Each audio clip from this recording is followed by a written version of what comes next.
Hello? Is this thing on? Sorry, I'm having some technical difficulties right now. Hello, welcome back. We're going to be painting things. I know, crazy. That never happens. We're picking up where we left off on... I need to turn that down. That's just a little too loud for me. We're picking up where we were with the Katie Castellan. This is the guy that we were doing in the... Don't mind my ferocious nails, alright? I gotta pet him. I gotta cut him, I know. We're doing him in the heavy metal studio style. We're looking pretty good so far. I think last time we touched him, we just got done with the green for his armor. I'm gonna pull him apart here in a second so I can get back to painting him correctly. And I don't think I determined what color I was going to do next. I think maybe I was going to do the red, the different leathers and reds and ribbons that are all over him, or maybe the blacks, or just quickly do the yellow that's down here at the bottom that I'm pointing at with my daggers at the end of my fingers. Whoa. We've done the face, we got the helmet done. We're saving the metallics for last, as they're a little bit on the simpler side. And then I guess we can go through and finish doing the gun casings. So maybe we'll do our gun casings tonight. And just kind of keep picking away at the small things. And just slowly work our way towards being finished. We're not that far away, believe it or not. No! It can never be simple. I'm going to pull up... my paint stuff here real quick. But hello, welcome back to the stream. Good to have you. I know I'm so sorry. I'm inconsistent. Listen, I wouldn't watch me either. I'm crazy.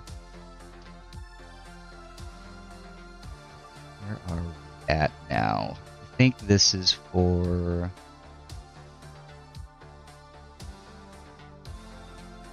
What did I say we were doing? The gun casings. We're doing the gun casings. Right. So these are based with Nocturne Green. That's how we started. So we got where we are now. I got a fresh, wet palette. Fresh cups. Everything is good to go. I think my lighting's alright. I try to keep it real. Someone's got to do it. Right, we'll do our gun casings. We start with Nocturne Green as our base coat. Look at that, very nice color. This has already been applied to everything. We're going to shade our Nocturne Green with black, so I'm going to bust out the AK Interactive Black again. I love this color. It's almost like a Russian blue, almost, but like very, very dark Russian blue. Oh yeah, the model is out of view. You're right. The camera's also not flipped up too. Hello. I'm here. I exist. We're not going to be painting that part right now. I have a whole slew of arms and gun pieces to the side that we are going to be working on.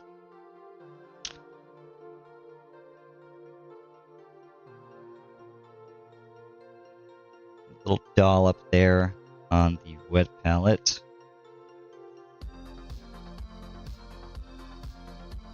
Take my number 2 brush. But how are you? How have you been?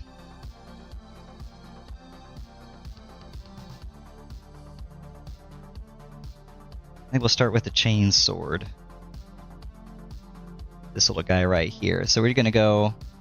There's not really much to have to shade on this, actually. I think we'll just cut and do a little bit inside there and around the metallics, the outside, and just kind of trim around all the silver and the gold that's already been done to give it a little bit of depth. Once we, when we're done with our shading in the black, we'll do our chunky highlight with Deathcore Drab, and we'll finish with one thin highlight of Nurgling Green. It's going to look really good. Actually, thin this black down a little bit, make it nice and runny for us, almost like a wash.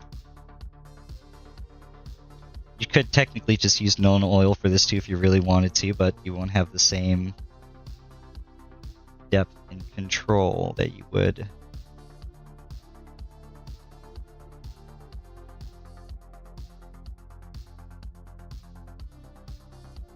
Oh yeah, you know, I'm glad one of us is learning something. I need to get back on top of what I was doing. And I am kind of letting it get a little bit longer than I have been recently. I do need to give it a nice little trim, clean it up. Starting to look a little homeless, you know.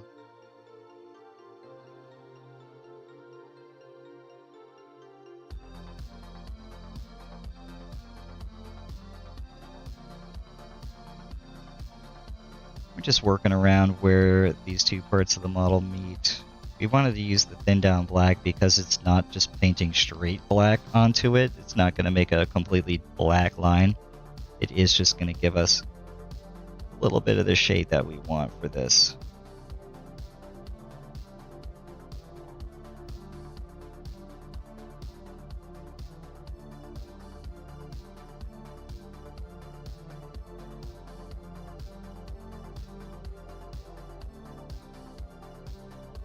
Just another subtle step that eventually adds up to a really nice, smooth looking final result.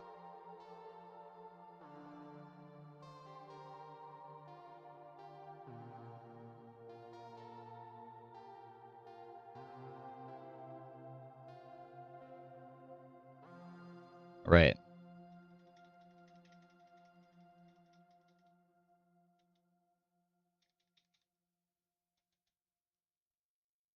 We're good with the shading on the chain sword.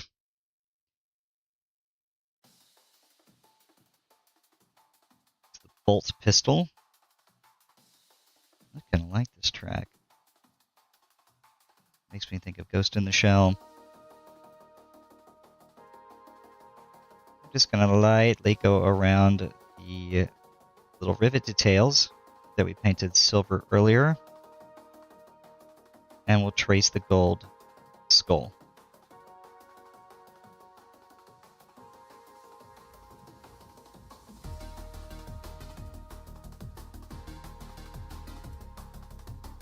We'll also trim around the top of this little, I don't know what to call it,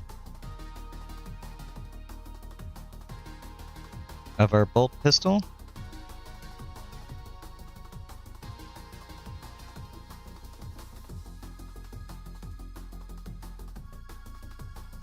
Get right there in the quick of the iron sight.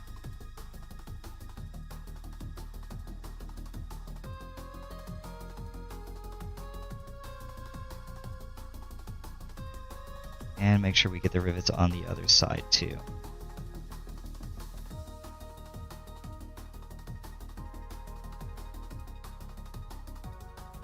Trim the skull.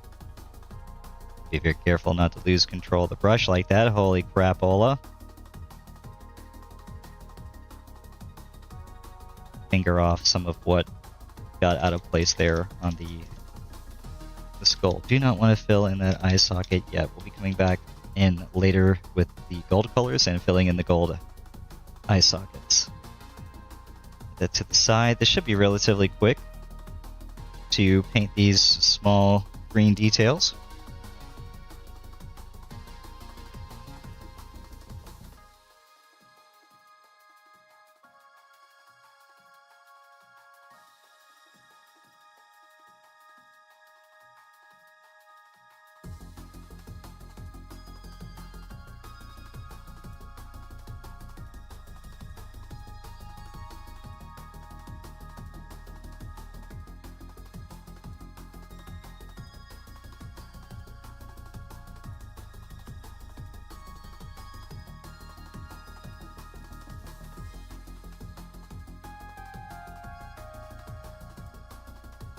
Going to really break up all of the different things that are going on here on this piece of the model.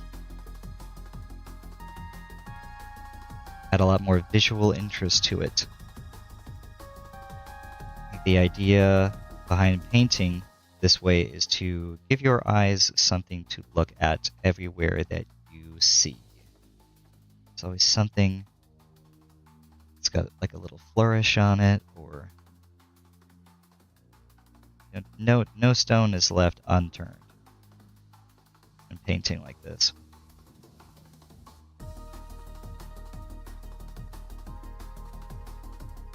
I do enjoy it, believe it or not. Maybe not as much as I enjoy playing the game.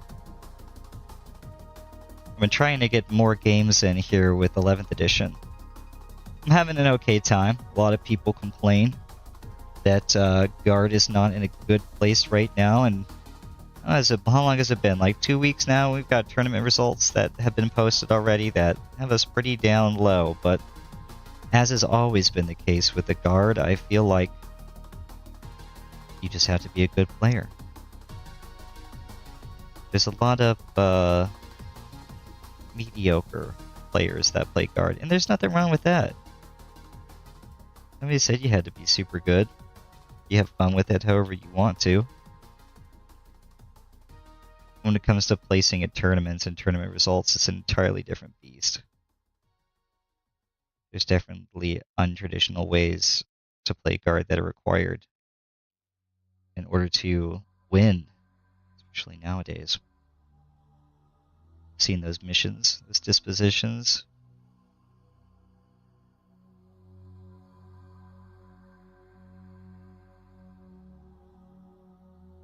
Just run it right up that line.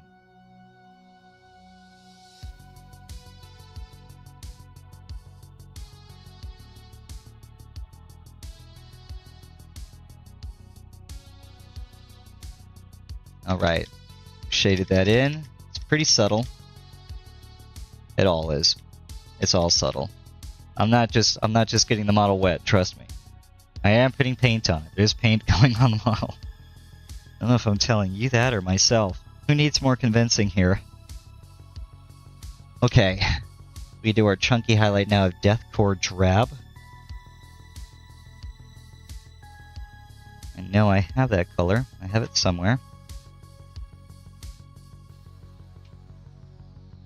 Deathcore Drab. Here we go.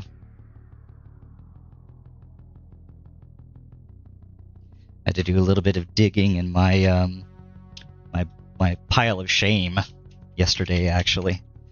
Went out and tore all that out and relabeled everything and just kind of did an inventory on all of it. I was so mad at myself because I did a little bit of printing. I wanted some more scions, so I tried to run off a couple of scions. Went through all the trouble of getting them all set up and looking all good and nice, fine-tuning it, cleaning them all up. And I go out to the, I go and I check out my pile of shame. I had scions already. That's when it's bad. I've forgotten what I have. But hey, you know what? In my defense, I never thought I'd be a Guard player when I started. I just kind of collected the models as I went along, playing my Ultramarines and my Tau. So, there have been some bits and pieces hidden around in my inventory for a while. It's not my fault. I'm only human. But I know better now. I'm better now, I promise.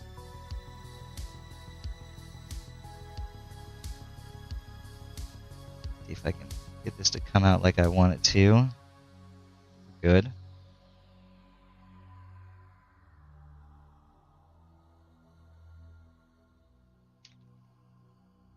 Can't tell if I got a good mix on this. It was a fresh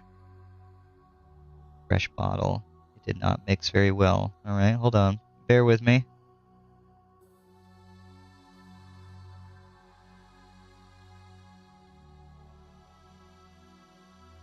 There we go. Alright.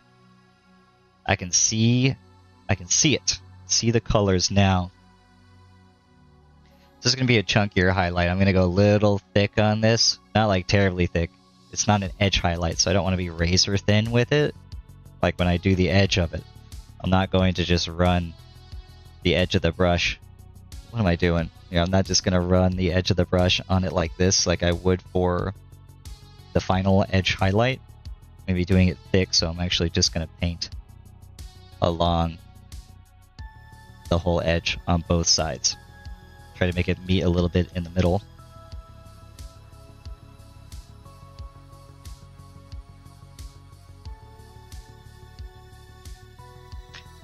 This is the Deathcore drab that's going on right now.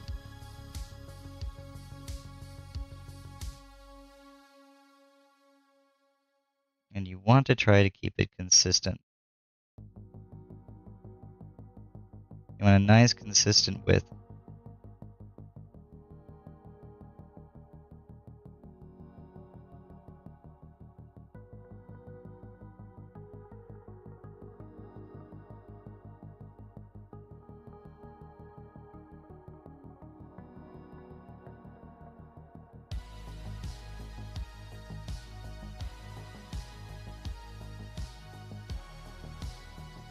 Drag it all the way down.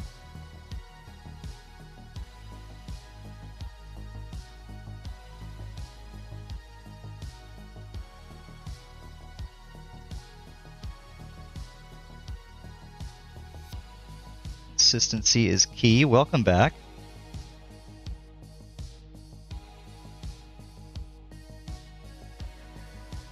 I'm just going to take this thick highlight and just do it all the way across these small little angles that they have on the chain sword. Just not enough surface area to do anything else. We will be coming back and we will be doing the final edge highlight color on both sides of that angle though. Do not get comfortable.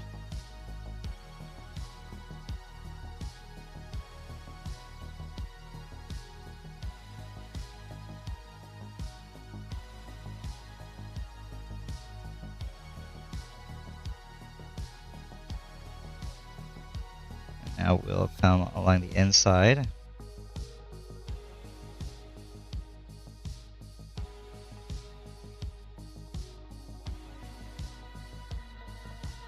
Whew.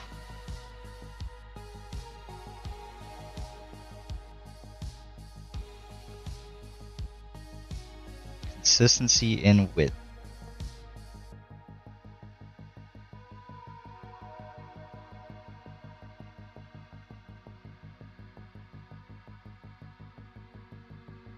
Which I managed to achieve pretty well right here. Do it nice and thick on this, and there's like a little rounded area here. We have some work to do on the tip. Just the tip.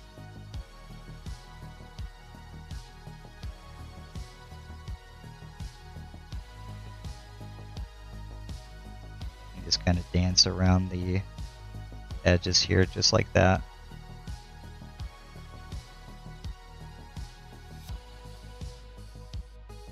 And there are some green areas on the teeth. They're too small.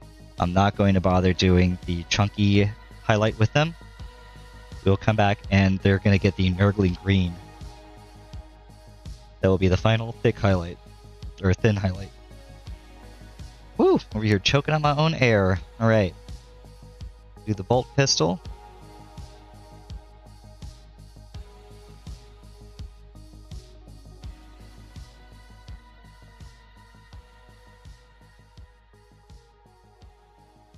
Maintain that width.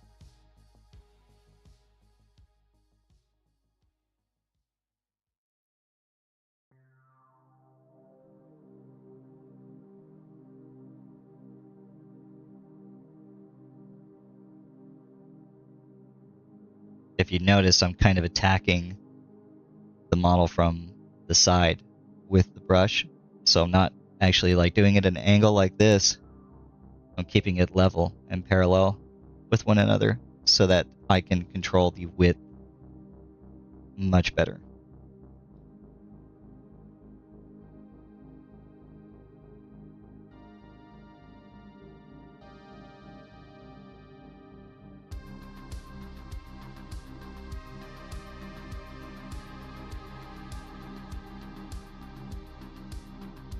Flip over to the other side.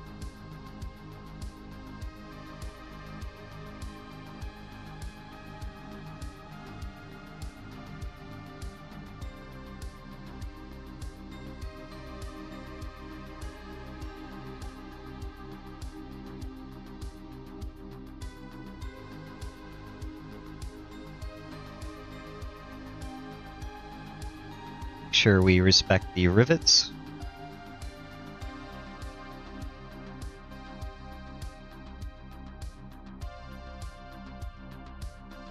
Alright, we're good on the bolt pistol, which leaves the bolt gun. You're welcome.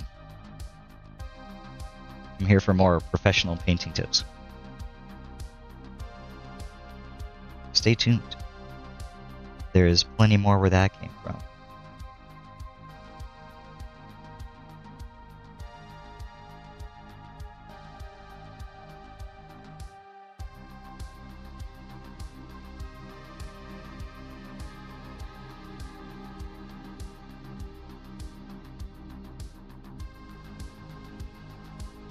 I'm trying to determine what it is that I wanted to paint on stream next. I've been a little inspired by Nick here lately, so considering doing some Black Templar. Turns out I have a whole combat patrol for them. Might give that a shot, as I'm quite the fan of painting black, turns out. It's a very easy color to work with, but hard to make look good.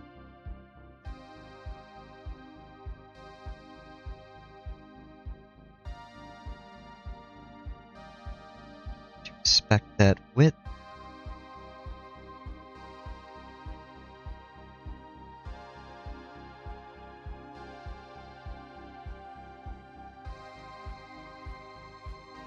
At the top.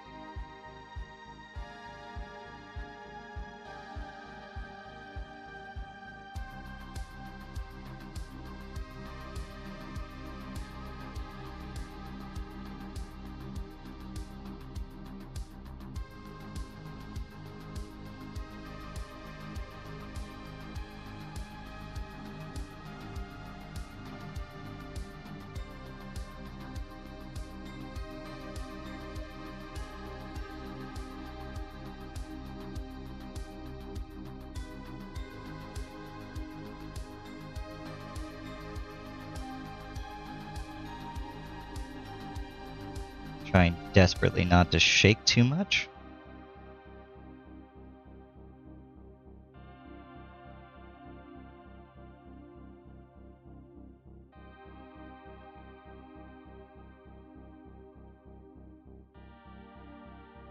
All right.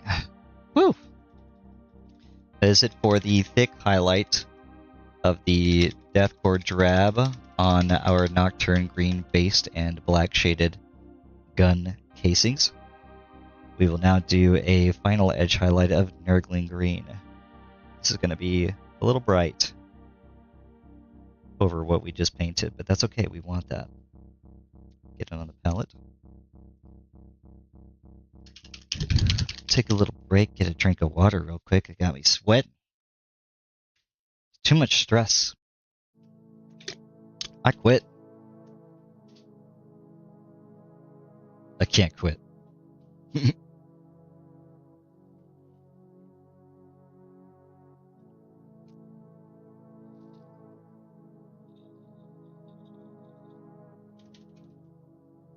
I've been at it for too long now.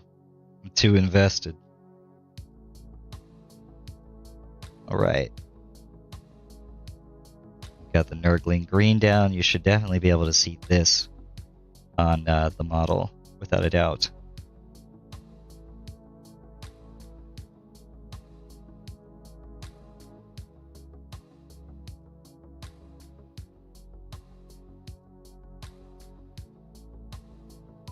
Now this time we are going to do the actual edge highlighting, so I'll be making sure that I've got decent control of the amount of paint on my brush. And I'll be painting at a very sharp angle. Make sure I'm nice and steady. And we just want the edge.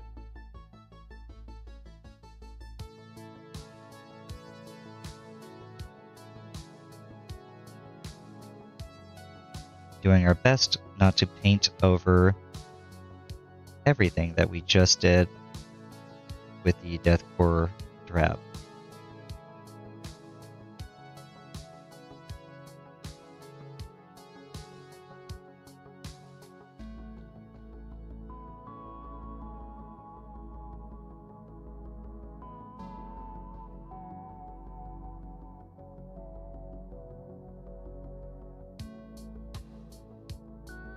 Make sure that brush stays wet.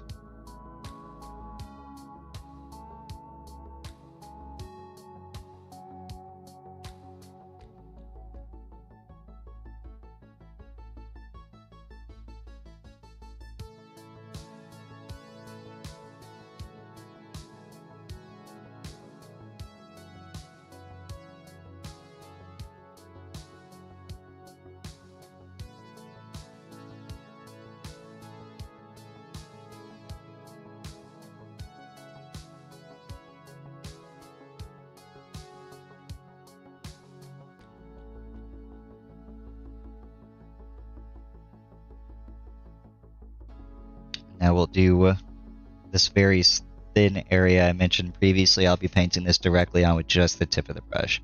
So everybody be real quiet. I gotta focus on this. Can't mess this up, okay? Just stay still.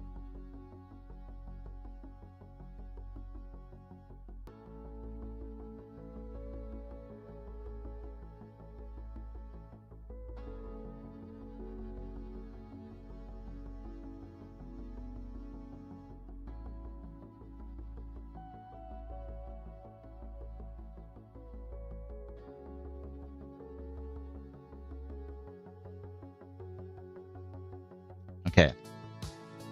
Thank you for remaining calm. I have to do the other side now.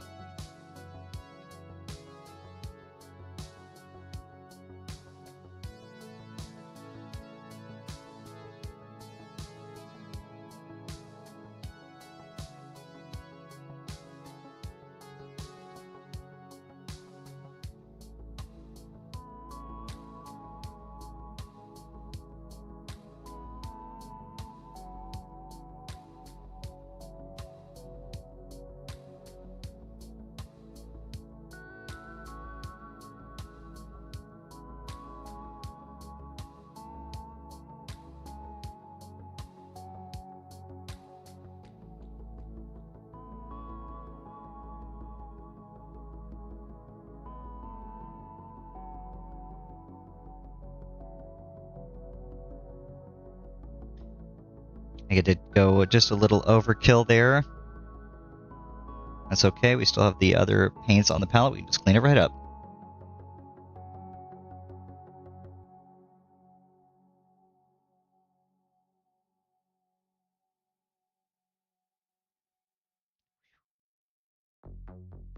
Nope, I am messing that up super bad. Trying not to have to handle the piece itself, but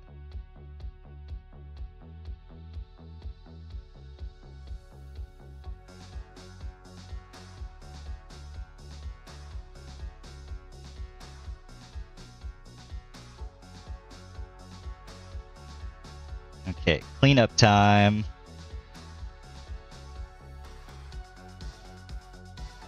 It's okay. I know that we just painted over this entire area with the Deathcore Drab to begin with, so I don't have to play with the nuance of remixing the old paints and using the Nocturne Green or anything like that, so I can just go right down the center.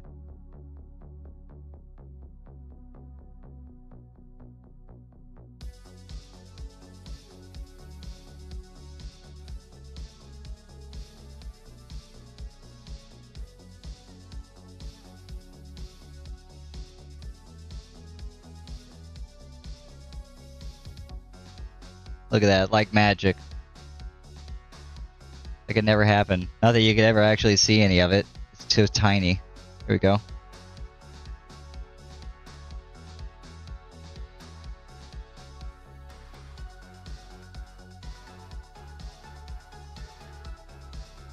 We'll just sharpen up our lines.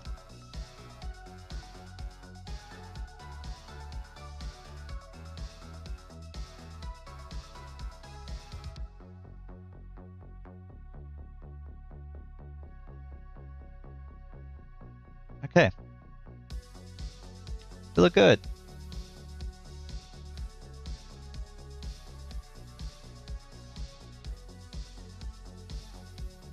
Now the bolt gun, or bolt pistol. Ooh, almost stuck my death core into the nurgling green. Can't do that.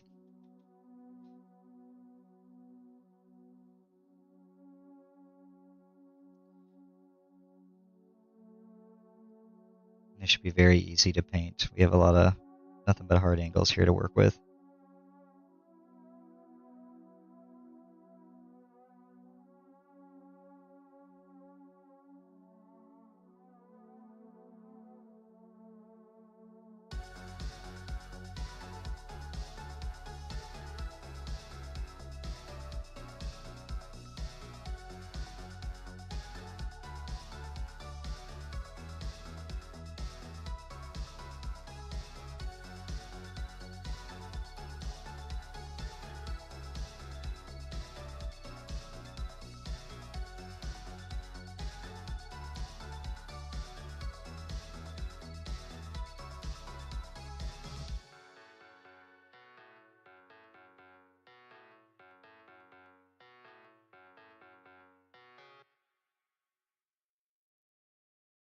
Keep that brush wet.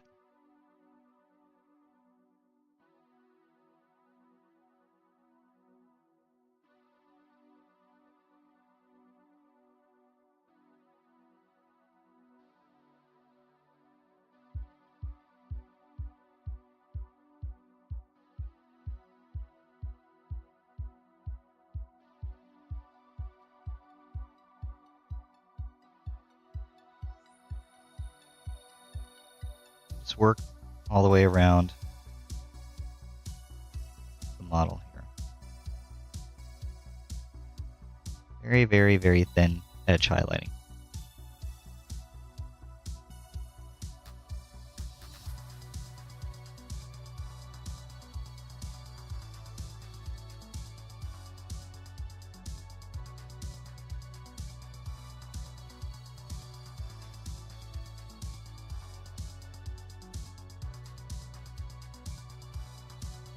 I think we're looking good on our bolt pistol.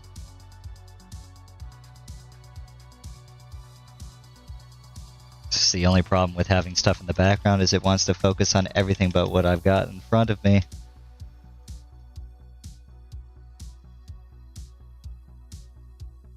Finally, for the gun casings, we're going over to the bolt gun itself. I enjoy spending all of this time painting all these weapons options, knowing I'm only going to be using the plasma pistol for the foreseeable future. This pleases me.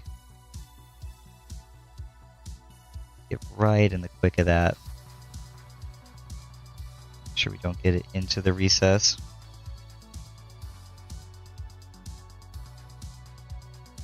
Get me into these loops. Not his thumb. Like, usually when I edge highlight and do stuff like this, I'll start at a certain angle and then do every surface that faces that one.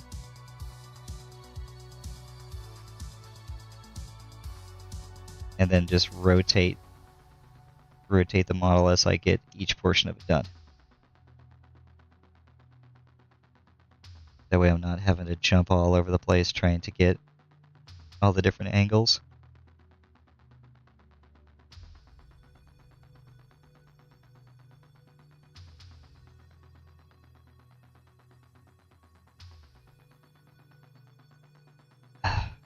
I can't get away from painting the finger, unfortunately.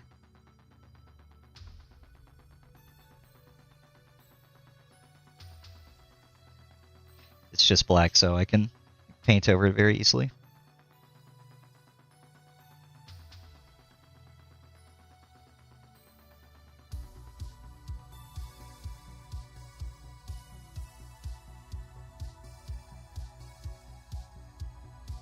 Extra care not to overload the brush.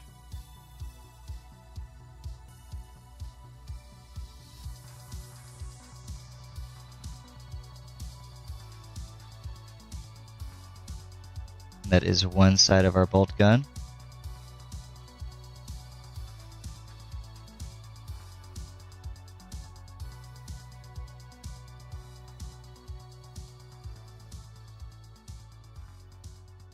very carefully to paint this.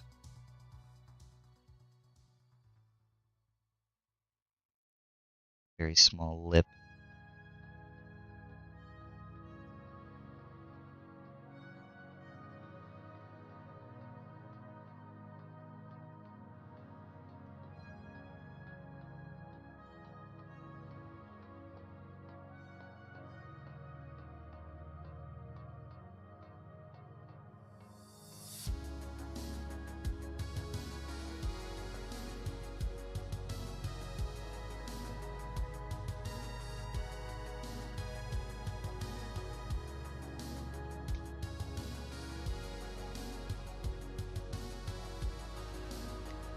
This is the kind of stuff that's really hard to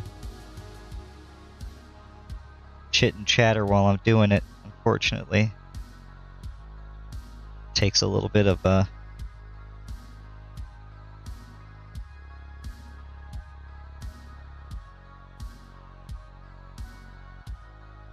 breath control and a focus to be able to get all the very small details that I want without shaking or moving.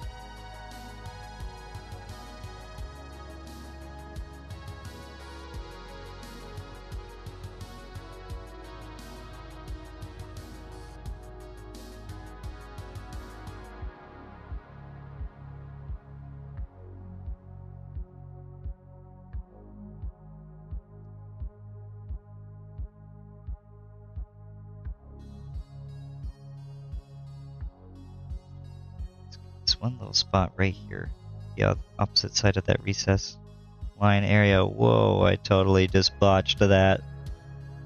That sucks.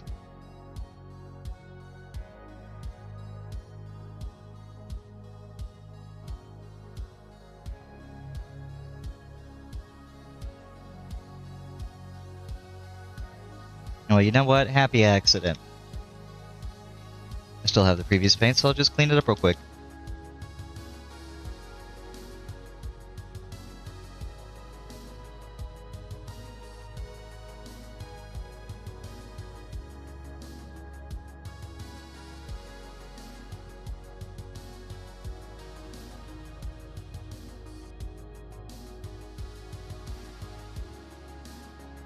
Alright.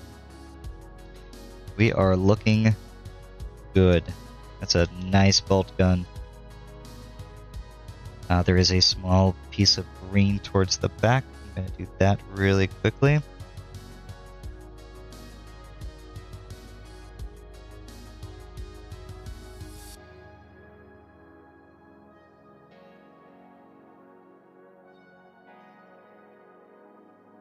No detail left unpainted. Alright, good job everybody. Don't mind all the noise.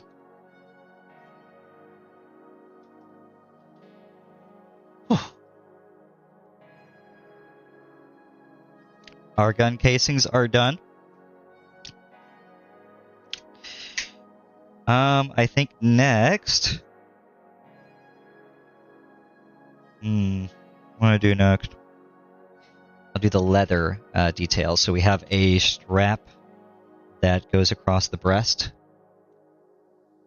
And he's got some leather back here as well in his sheath. Or scabbard, whatever you want to call it. I'm sure there's a difference. And the leather that it is hanging from. He also has the belt around his waist. We're going to be doing that. And although you can't really see it once the model comes together... there are leather straps underneath his shoulder pads. We'll be getting those. And I have not forgotten. He does have a holstered pistol. We'll be doing the holster. And I believe this is an ammo pouch for him to go somewhere too. So I think we're actually going to start with this ammo pouch and work our way up. So this has already been based in Rhinox hide.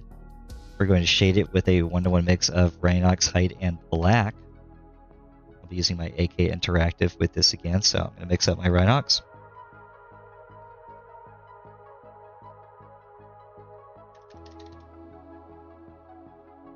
But I have been teaching a lot of people how to play the new edition of the game that just came out 2 weeks ago.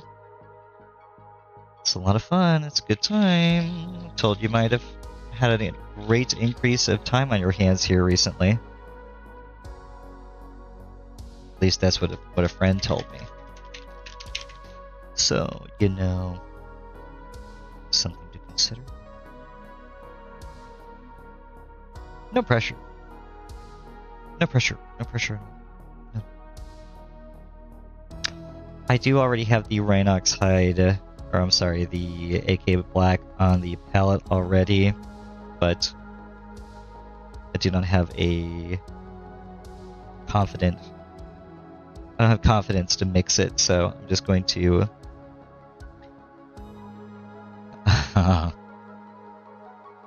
You can do that and this at the same time.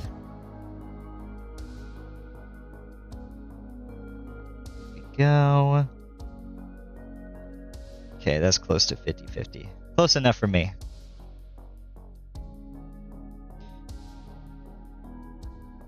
We're doing this because we don't just want to completely darken out the recesses, we just want to make them visible. So we're taking the base coat and just mixing it with black evenly. So we're only darkening the tone of the brown.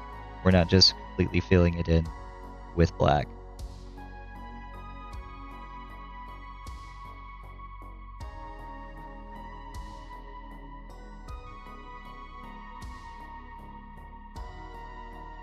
Not that you can tell much of a difference, but it's there. There is a difference. Take my number 2. Make sure we're good and clean. We're going to take some of the parts off of our model here. We'll pop those shoulder pads off. It was really fun doing all the recess shading and the highlighting on these too. If you missed out on that, go check the YouTube. What's wrong with you? That just came off again. I'm going to have to glue that together. That's been a pain in my buttocks this entire time. We are stripping him down. Pop that backpack off, make it easier for us. We remove that head. It's just blue tacked. All right.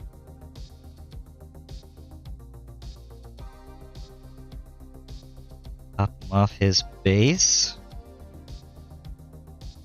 Get some of that blue tack on there. Separate the scabbard here. And we don't actually have anything to paint on the legs, so we can just set the legs to the side. Actually stick them back on the base. Why not? Send them home.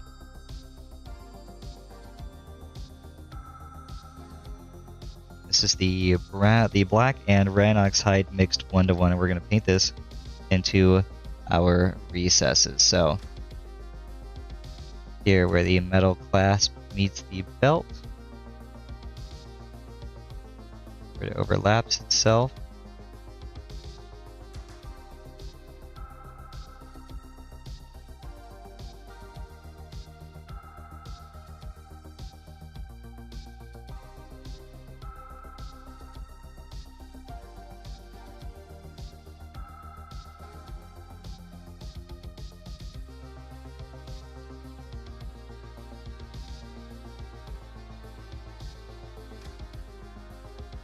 This ought to be relatively easy to paint. Pretty quick. There's not a whole lot of leather details on this, and they're rather easy to paint.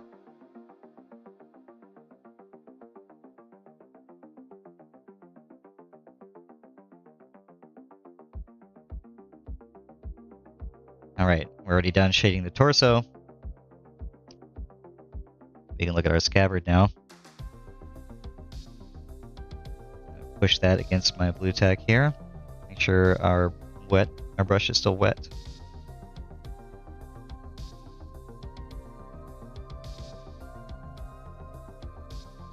Trace around the rivet. Get inside all of these silver details. Around the gold.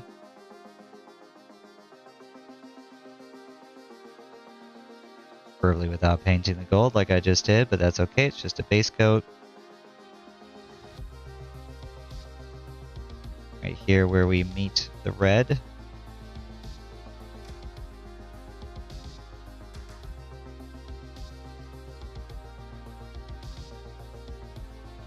And then around on the inside.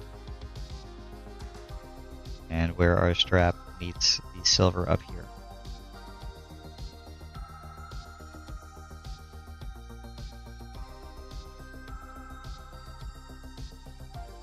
I'm going to do just a little bit of damage on the back side of it, even though it won't be visible, as it will be pressed against the model, but you never know.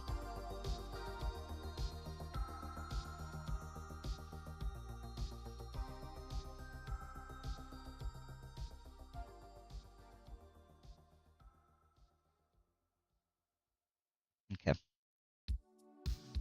Satisfied with that. We'll take that off, set it down, and start moving on to our arms. Gonna make sure my brush is clean. Before we do that, actually, I'm just gonna go ahead and take care of the holsters and the ammo pouch. Since we got it, since it's right here, waiting for us.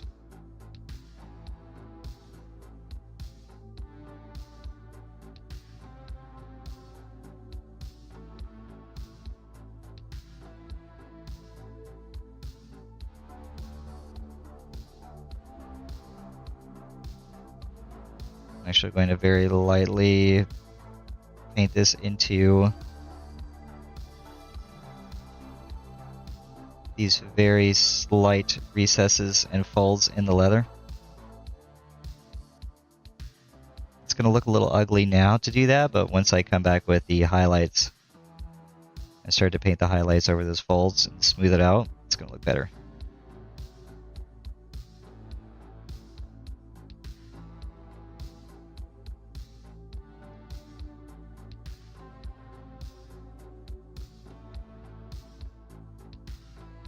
Get right in here.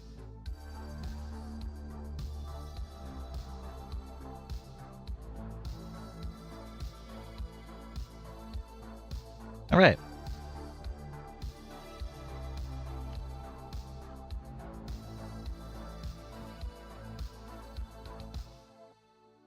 Set that to the side. We get our ammo pouch.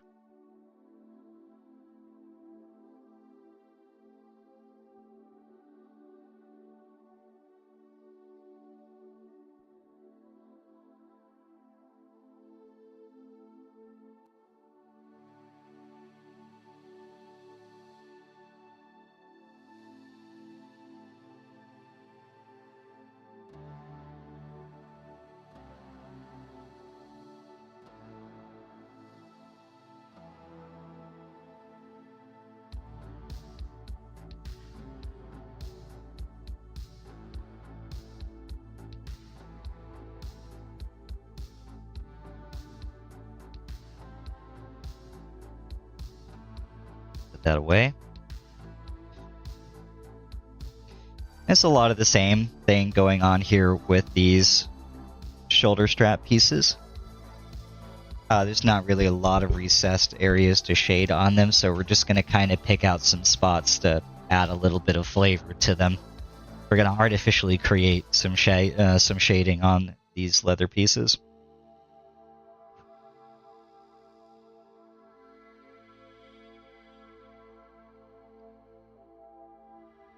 We have some small folds here, for example.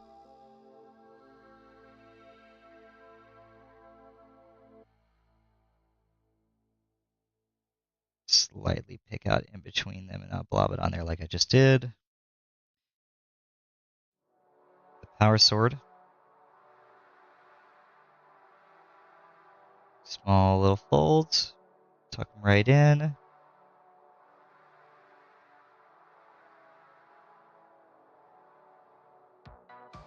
Right. So we're going to tear through these very quickly.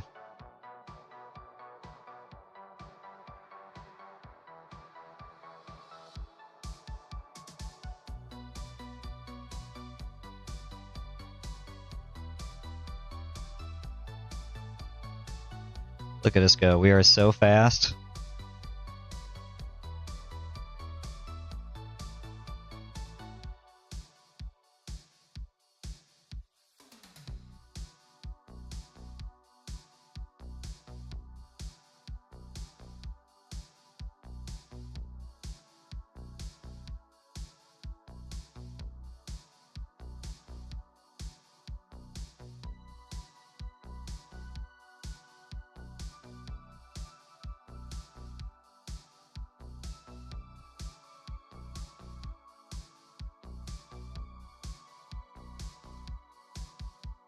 And last but not least, our bolt gun.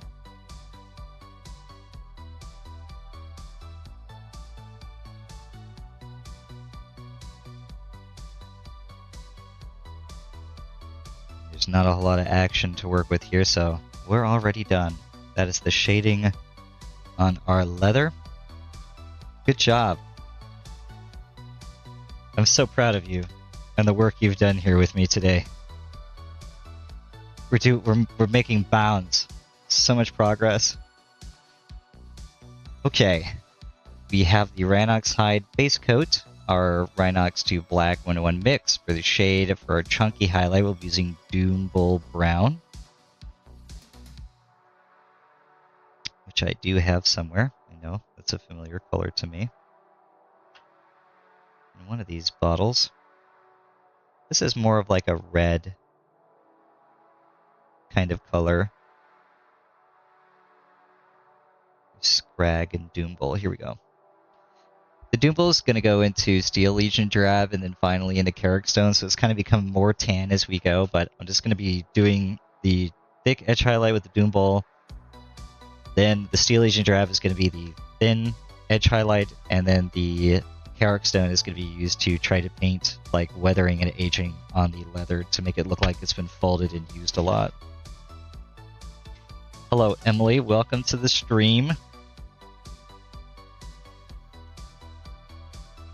We're working on our Arcadian Castellan today. A lot of fun.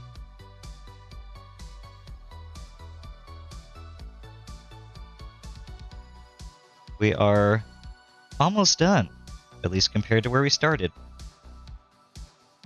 We are closer to being finished than we are to not having gotten anything finished at all, which is a good thing. I'm trying to get my little dropper tip to come off. It seems to have dried to the tip. There we go. It's a little obnoxious. Alright, this is the Doom Bull Brown that we'll be doing our thick edge highlight with. Again, on some of these pieces, there's not a lot to work with, so I will be artificially creating areas of highlighting to add some visual flair to it. Make it a little more interesting to look at. I am doing pretty good. Thank you for asking. Get my Kolinsky Sable number 2 out. We'll start with our holster. This is the thick edge highlight. Remember the same thing I discussed earlier when I was doing the gun casings. I'm going to be painting parallel to the piece and not at an angle to it, because I want to be able to control the width of my line. Consistency is key.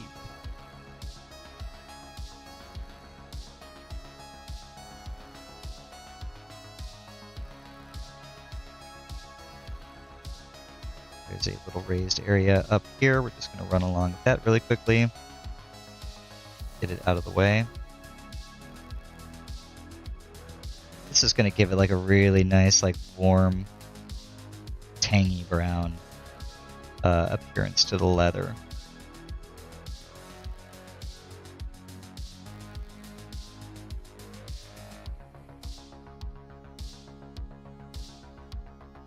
Should we get down the sides? It looks a little wet and a little brown, like super juicy right now, but once the paint dries, it really mellows itself out and starts to blend in together well.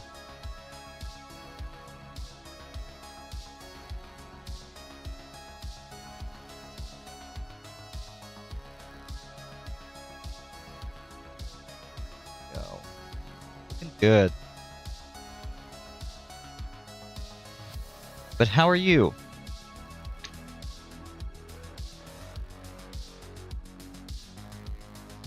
Tell me, how you doing? It's Wednesday, hump day. Doing all right? Making it?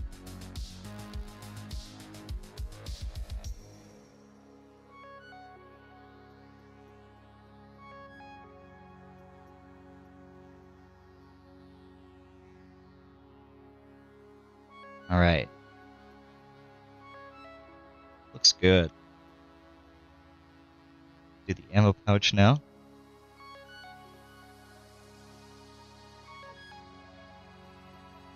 Again, I'm looking for consistent line width.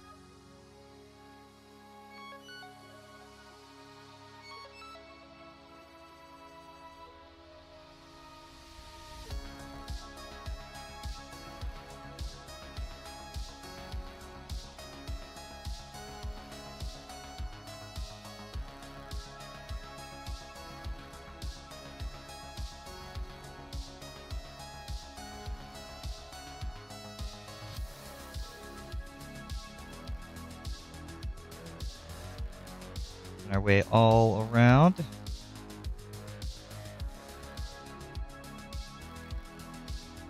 For this, I can just paint directly onto it. I don't have to do any of the tricksy nonsense.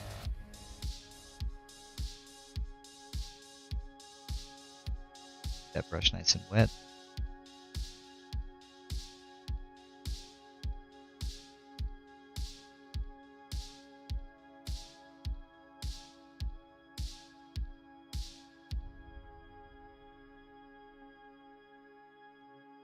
Kind of made a little bit of a boo-boo there, but that's all right. Nobody can tell. Except you. You know. Don't tell anybody. Okay.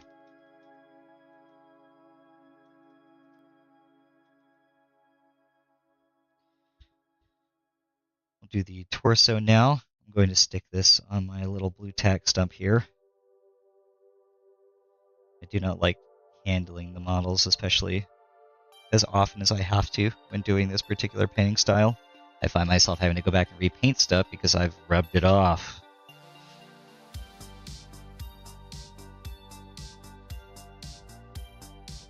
Consistent line width. And respect the shading that was painted earlier.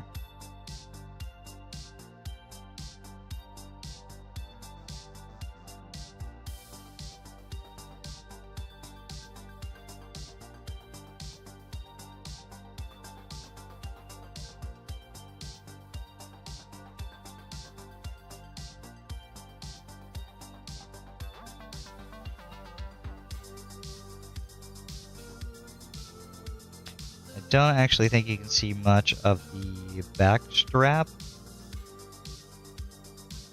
once the back piece goes on, so I'm not going to be too worried about that.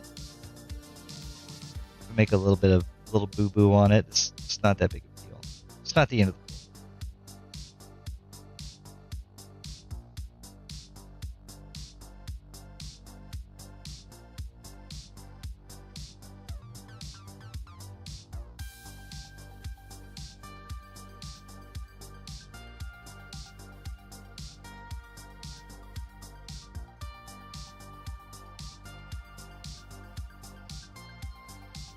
Make sure we get a little thicker right there.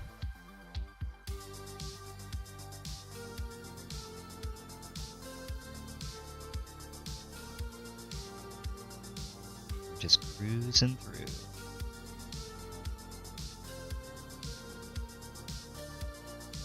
Doing my best to have to try to fight the music. Makes me want to paint faster. Don't do that. Take your time. There's no rush.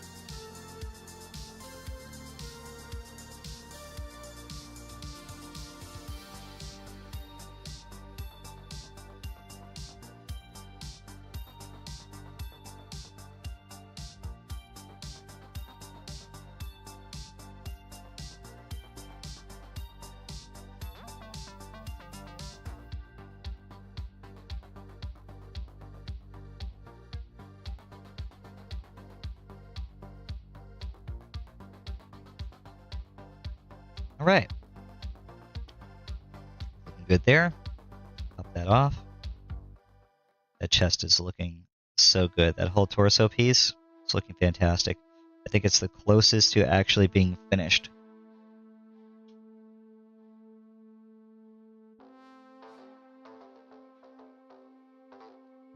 This. We don't actually have an edge towards the front of the scabbard, so we're only going to be painting up the back side of it.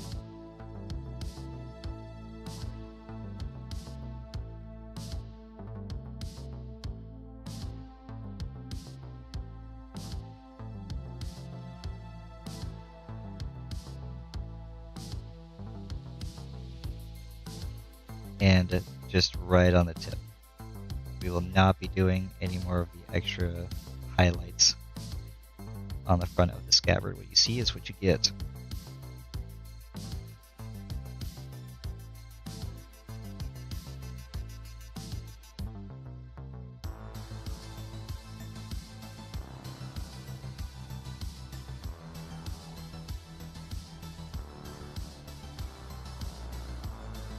All right.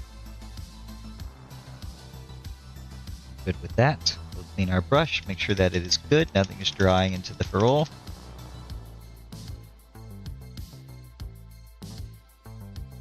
And we can get to cracking down on these arms again. I'll also be picking out spots that look like they're going to be higher or more raised, or we could at least kind of dance a little bit along the edge here.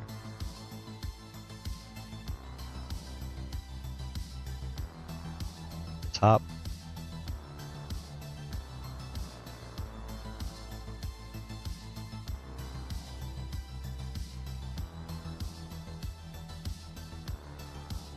Hip. Power sword.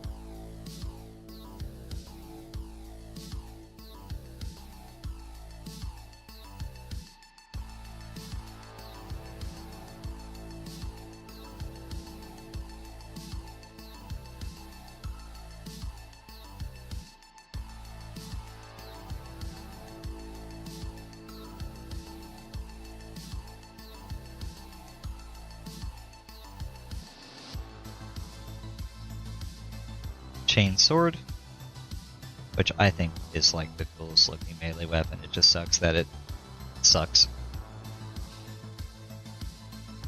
I'm a very pretty painter, but also a very competitive player. Can't be having that. Power fist for days. Really give him a 4.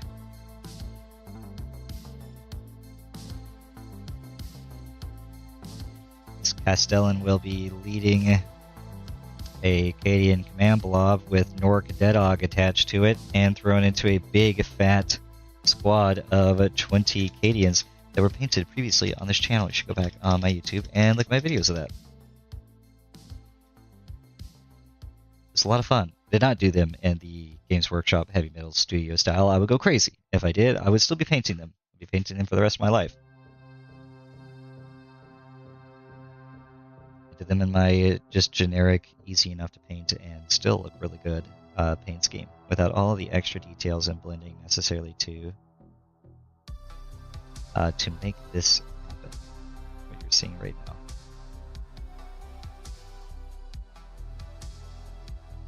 Basically would have already been done with this if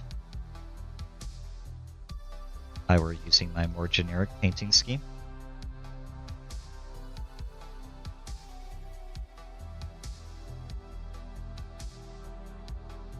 Not that I would have stopped earlier in the process, but I use a different set of paints for it, and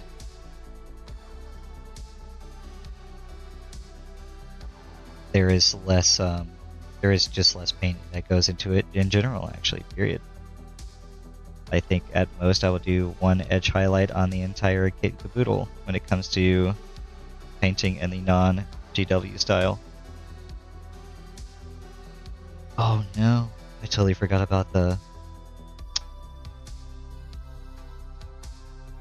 this thing.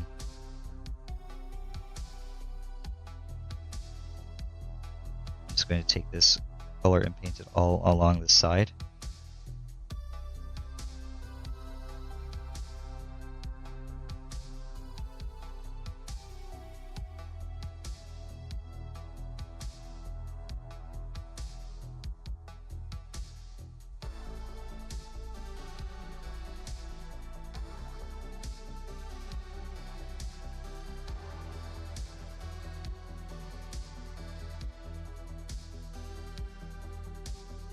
The brush stays wet.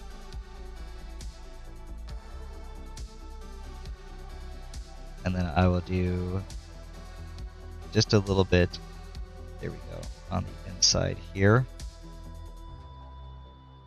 Because we're going to come back and edge highlight that in a moment, and it's going to look so tasty.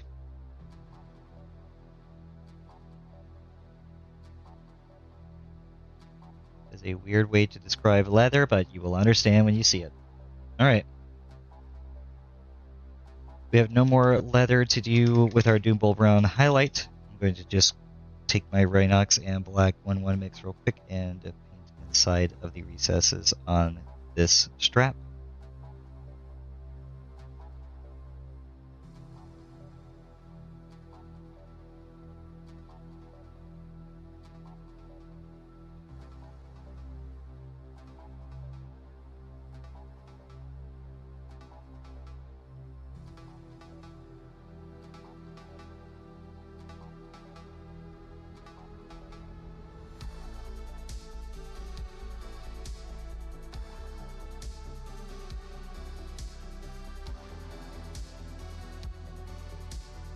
Insides too.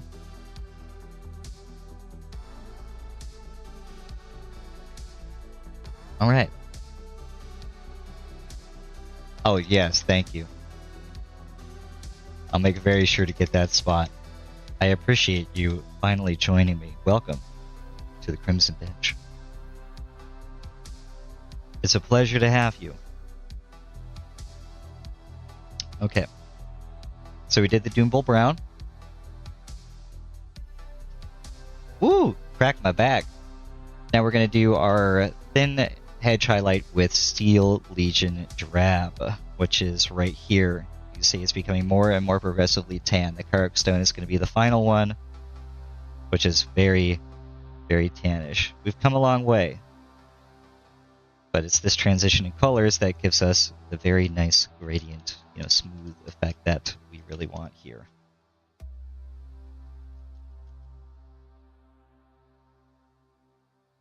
Give this a good mix.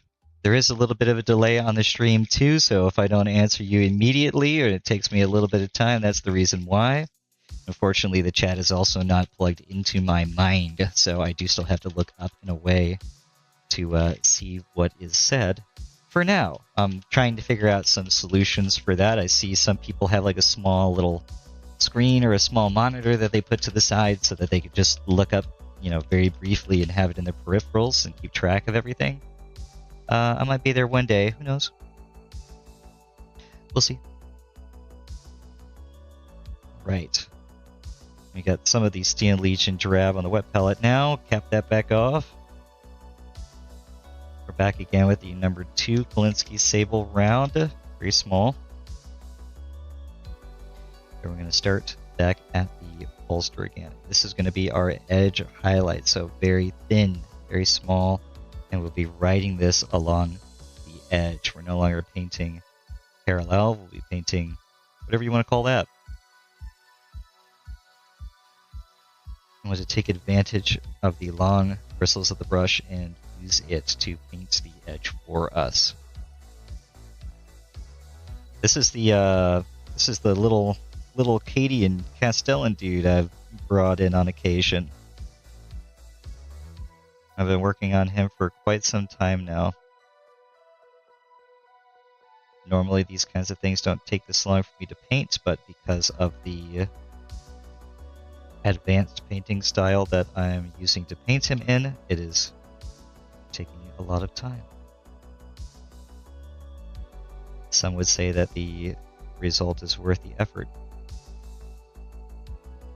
I don't know how I feel about that yet. I do like painting like this occasionally. There's some models that I do like a lot, and enjoy making look very good like this. But, I mean, it's a lot of time. Some would consider this a waste, as he's an unnamed character and is likely not to survive on the table for very long. So, you know, you won't really be looking at him for very long if you go out and play the game. But Guard don't have a lot of... The Imperial Guard don't have a lot of interesting named characters I'm interested in running. So the ones I don't use very often, like this guy, and that I will not have very many of, I try to make them look good. Thank you very much. I'm trying my best. I'm trying my best right now. I'm trying so hard. Thank you for noticing.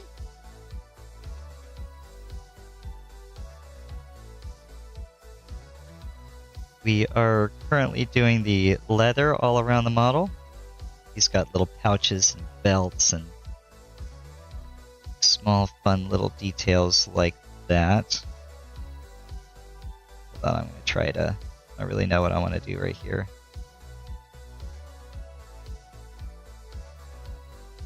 And we are about done with the leather as well. Haven't decided what color to move on to after that.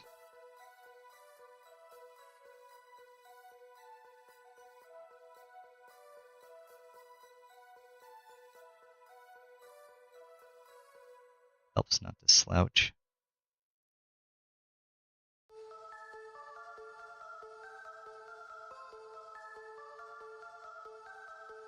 Might still come back and do some dot highlights with the Scrag Brown, I think it is. No, the Carrick Stone. Do some dot highlights of the Carrick Stone just to bring some more contrast to my edges here.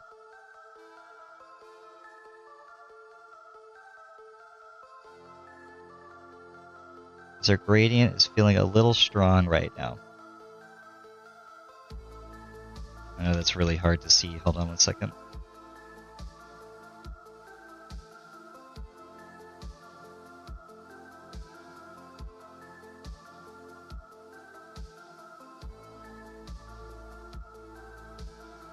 It's looking pretty good. Looks pretty good. I'm feeling pretty good about it right now. Down to the chest piece.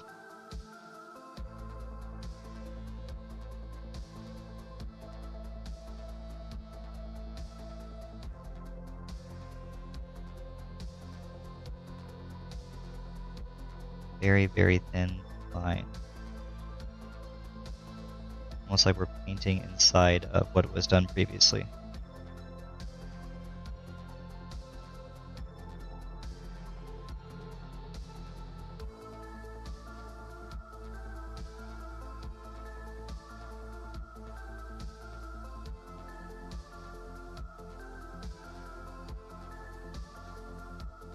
This technique and this style of painting is not something I recommend to most people at all.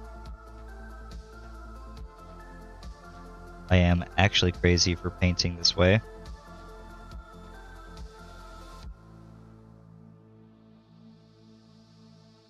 This is miles above and beyond what most people would consider done and good.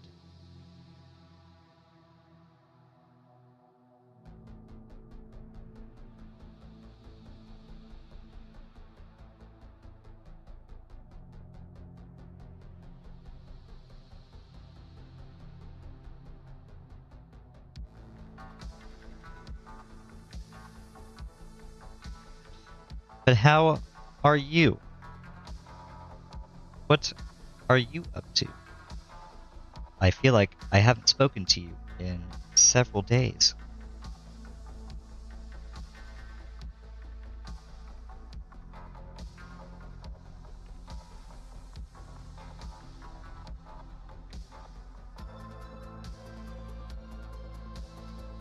I've actually been considering starting a little gaming channel just to play and mess around with on the side whenever I'm doing stuff at home alone.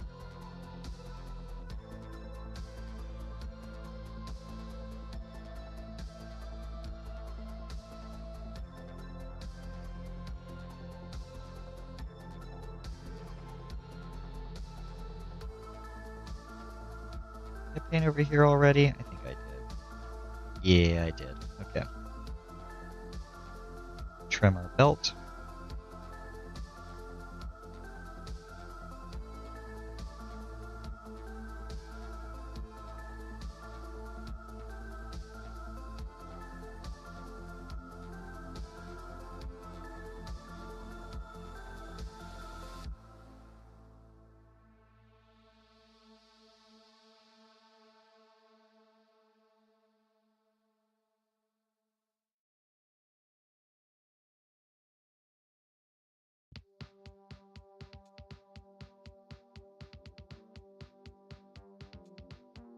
Outstanding.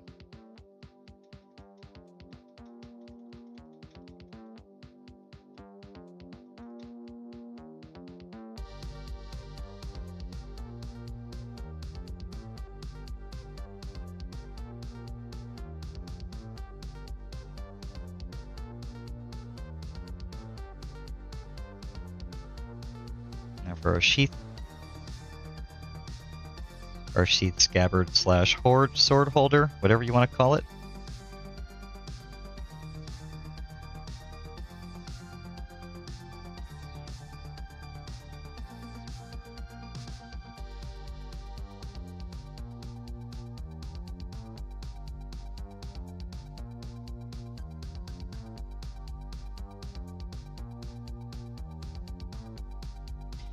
Just going to paint a very thin line right down the center.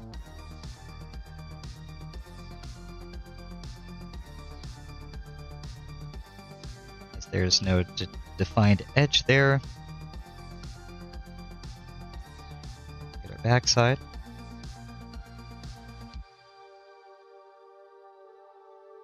All right. Hello, Ad Custodes. Long time no see. Welcome back to the bench. We saved a seat for you. It's very warm. Or cold. I don't know. Depends on where you're at. Maybe you want it cold. Personal preference. Do what you want. Not your dad. You decide. Nice! Really good game, actually.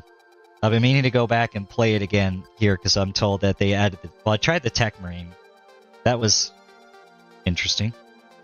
I think I have some weird problems going on with the game because I have an ultra-wide monitor, like an extreme ultra-wide monitor that it's not, like, compatible with, I guess. And... it makes it really hard to like time parries and dodges and everything, so I'm just struggling constantly when I play it, but it's such a good time. Such a good game. I love it for you. Ooh! Ooh! That's hot. I don't like that.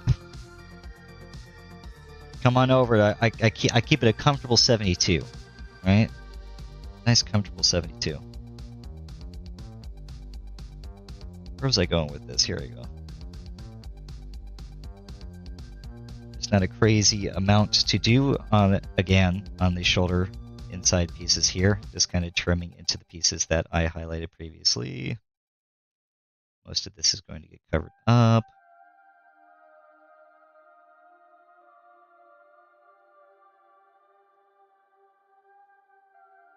Oh no. Oh. Ha ha. Oh, sorry. I don't mean to laugh. Well, maybe a little. But, you know, it's nothing personal. I'm really sorry. It's a scorcher over there. I don't wish it on you. Heat is no fun. But you know, hey, it's a great opportunity to go out and prime your miniatures.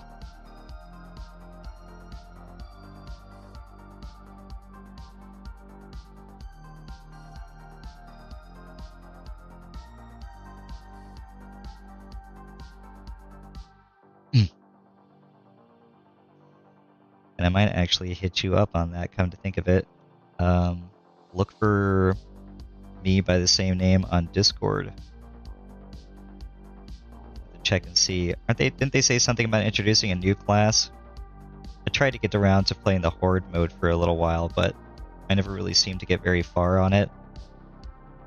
I think the only way I could actually make it playable for me was to like manually decrease the resolution of the game down like very small and play in like letterbox essentially.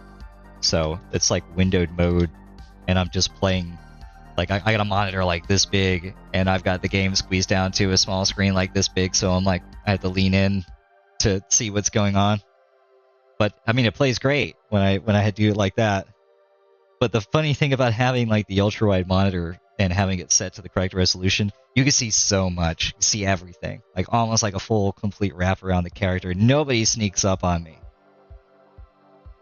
Where was I going? I'm losing my progress here.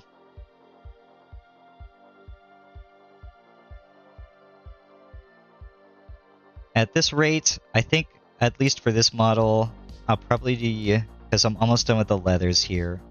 I've got the red and the blacks to do. I'm going to save the blacks for last because they usually chip easiest. The AK Interactive, although it looks good, I seem to always have a problem with it wanting to chip off. So I will save it for last, as I'm sure I'll be handling it most often. But I'm going to do the red details. And then I'll do the black for the metallics. Or we're going to do the red and the black tonight, before we're done with the stream. That's my promise. It has to get done. I just got done with the final edge highlights for the leathers. That way, the last stream, next week, next Wednesday, the final stream of this Cadian Castellan, please, is going to be doing the metallics, and then we will be varnishing him and plastic gluing everything that needs to be, and call him done, and never having to touch this guy again. Take some pictures of him. Thank you very much. I'll be doing this for like another 40 minutes or so. Then I'm gonna stop to get a quick bite to eat, and then I should be good to go. Don't think there's any updates. I can check. But like that's been the hardest part of playing it too, like trying to do the horde mode and everything online. I'm either doing it by myself or I'm playing with random people online that have no clue what they're doing, and it's like, please. Okay. The final color, the Carrick Stone.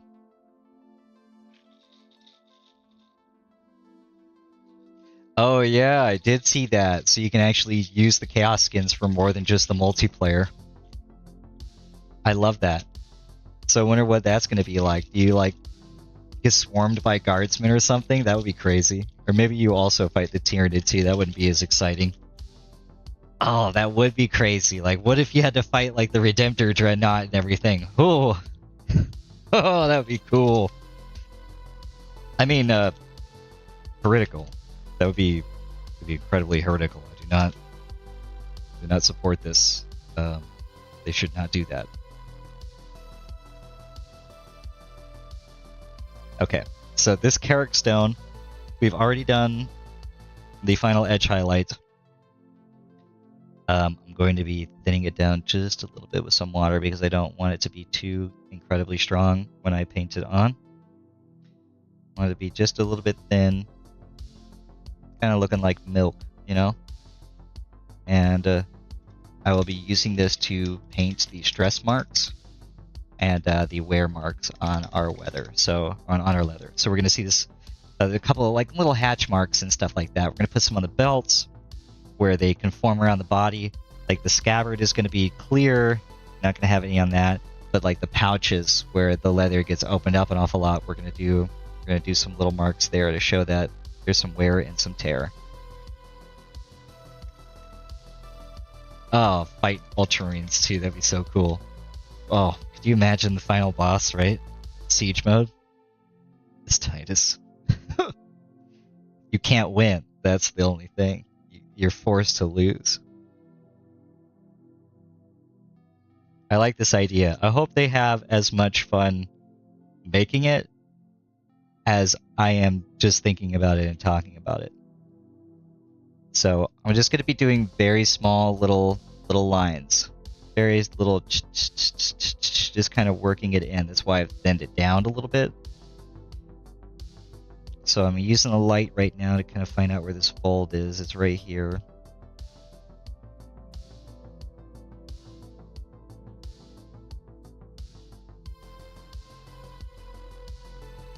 That's already more than I wanted. I need to thin it down just a little bit more.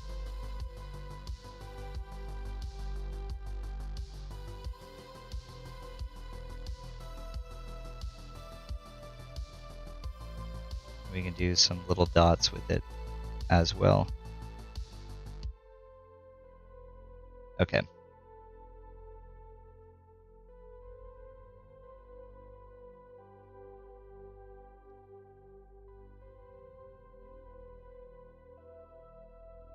It's kind of hard to see. I'm totally messing it up. To be honest, I don't paint a whole lot of leather. So I'm not very practiced with this particular step. I definitely don't think it's not doing what I want it to do right now, but it's okay.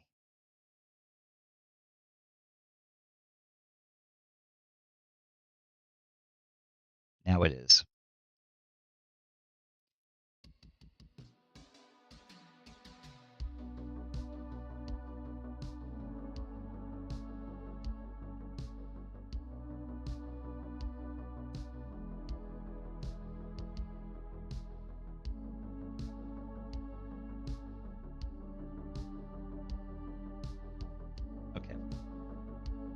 It's very, very hard and very small to see all these small little details. So if these aren't making their way onto the camera, I would not be surprised. I'll make this quick.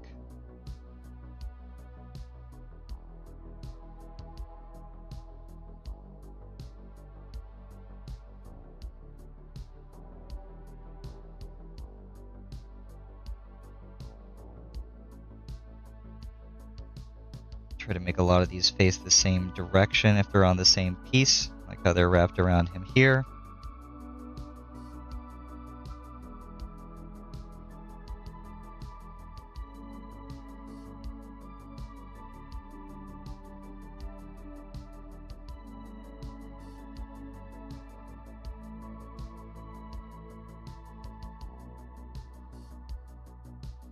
Just a little, these are very small little lines to add just a little bit of flavor to it.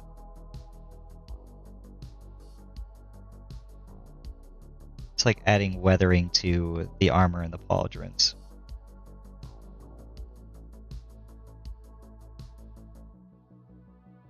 Less is more when it comes to painting this particular stuff. That's right, we're not getting anything on the scabbard. And yeah, we're just going to call it there on the leather, period. I think we're good. No, you know what? I will. I'm going to do the bolt gun. Because it's like it's got a whole harness kind of thing going on here too. So that's bound to get some folds in it.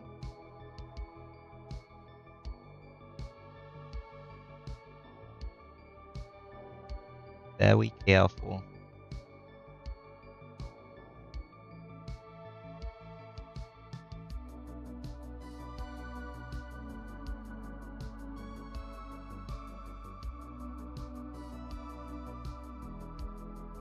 But if for whatever reason it is that I miss you tonight for Space Marine 2, if you see me online in the future, say something. And I'll try to match you.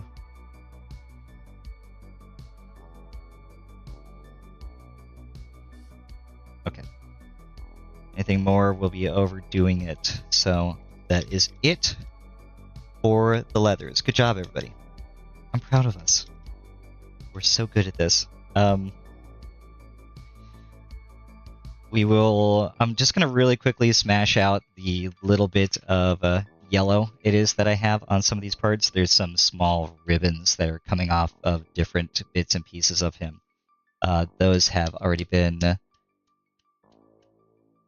oh yeah, for real. Touched by the Emperor, you know. All that plot armor, so thick. Didn't know they made ceramite like that. I gotta scroll up on my thing and real quick. Hold on. Don't go on. This is for... okay, here we go. Ooh, So this has been base coated in Averland Sunset already. We're going to make a little bit of a wash out of Mornfang Brown. So I'm going to take some Mornfang Brown, and I am going to thin it out. We're going to be adding a whole bunch of water to this, or if you have acrylic medium available, which I kind of do, but I don't really feel like messing with all that right now. Kind of make a wash out of it. Don't need a lot. This is just this one very small yellow part on the model, so I don't need to do much. I think I can get away with just water with this.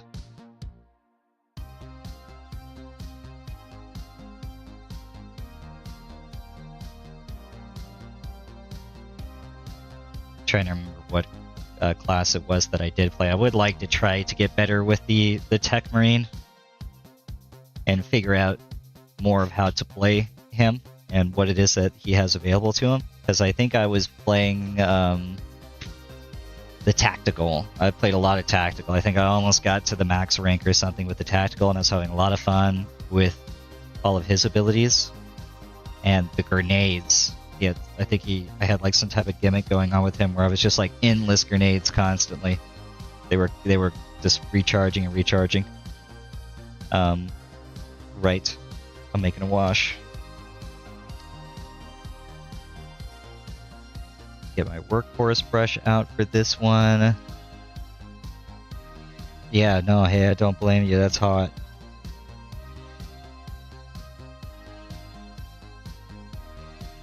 Okay. We're still trying to thin this bad boy out. I want it to get to just a little bit, just a little thinner. We're almost there.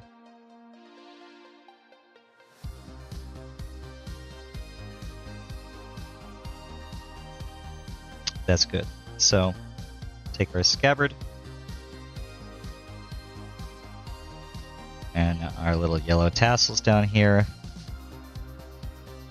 We're going to wash it over the yellow tassels. So, see how that's going over? Just like that. We are painting nails today. We need to cut nails today too, I'm telling you. It's looking bad. I was almost not going to stream just because I'm so embarrassed by the length of my claws here. They sneak up on me, alright? Like, they already do kind of get to the point where it's like, yeah, I probably need to cut my nails and do that. But then, I've been doing a lot of 3D printing lately, and trying to remove... get a scraper, just get a scraper. No, I use my hands. I use my hands to remove my brims and everything from the damn base plate. And what happens is, when my hand slides across the base, and the little plastic, the plastic piece of the brim goes straight under my nail and cuts back on my nail. So now all my nails look super long. But they're not really that long, I've just had all the skin cut back underneath of them. I'm very uncomfortable. It hurt a lot, okay? Don't be fooled. Yeah, I'm not looking forward to this weekend's yard work either. Don't remind me. Oh! The grass was too wet on Sunday, so I gotta wait. Hopefully it's not going to be too wet again. This is bothering me too much, sorry. I really need to fix this.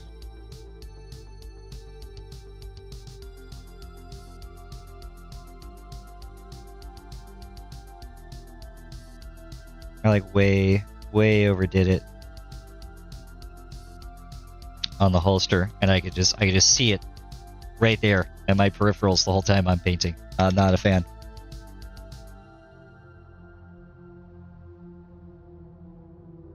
All right, that is the Mornfang Brown wash that is done on the yellow claw details that we have here. So now I'm going to go in with another recessed shade of black and that Doombull Brown. So I'm going to add just a little bit of black to it, to that wash.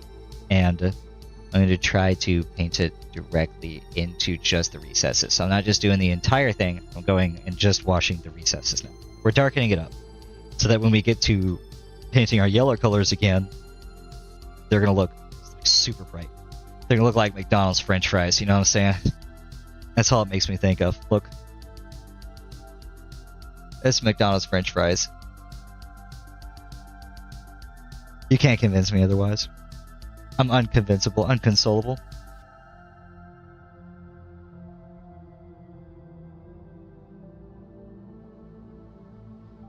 Just a little dab of that black in there.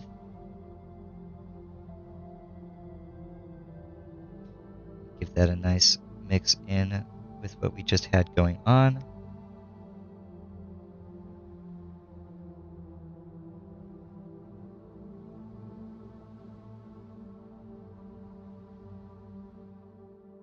We just have a slightly muddier brown now.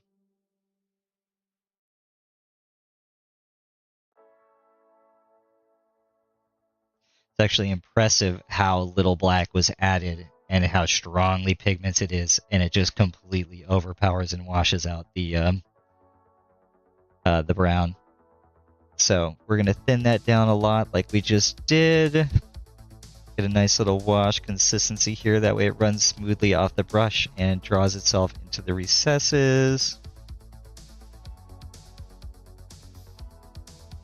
That's about what I want right there. We're going to clean off the workhorse.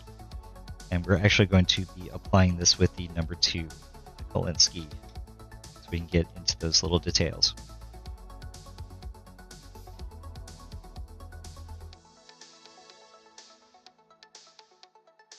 Give me some more, just a little more. That looks good. And we're going right into little details.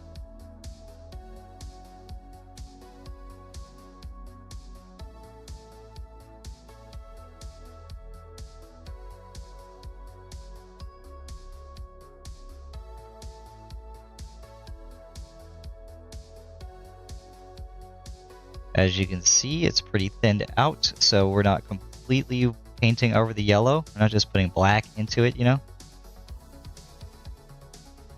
Leaving a little bit of something behind, but we're not trying to paint over all the yellow either, despite it being a wash. We don't want to change the tone of the yellow.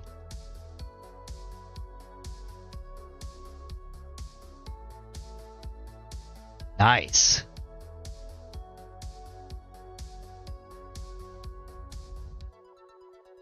Pure brick and built to retain heat. Oh my god. Summer and last summer. Arrivederci.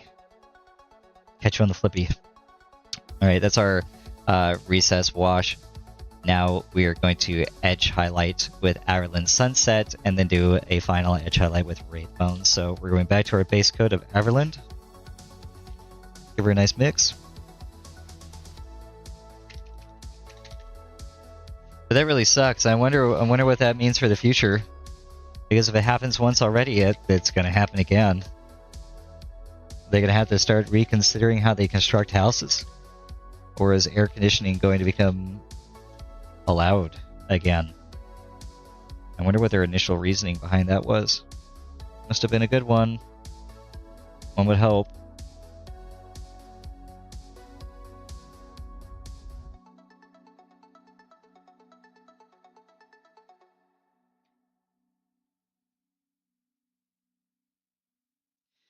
Alright, we're going in with the number 2.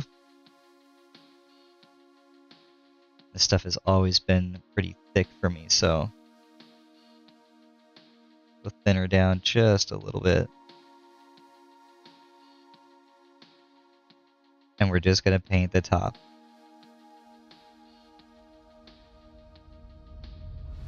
Just the top of our little French fries.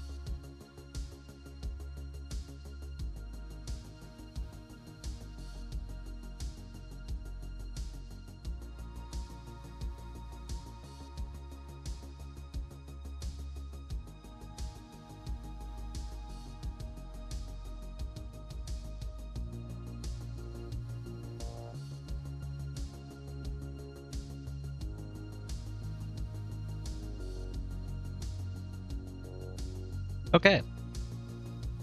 Very quick. Very easy. And the last highlight that we have is Wraith Bone.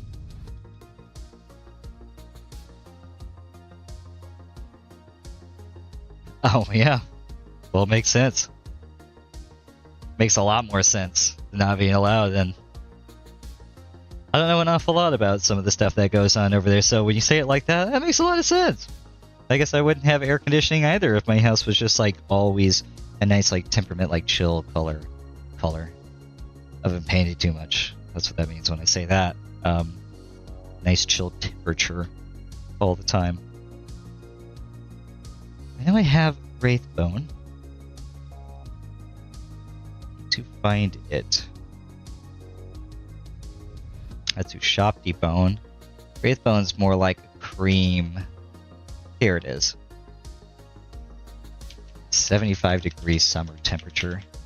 That'd be so nice. What a drastic change. I think I have been reading in the news, like there was a bus driver that passed out from heat exhaustion and lost control of the bus. That's horrifying. You know, people in their homes. Like, I did see a video of a huge scramble for people trying to get fans. Like rotary fans and stuff like that. 20 degrees. Well, I'm very sorry. I hope you make it, you know?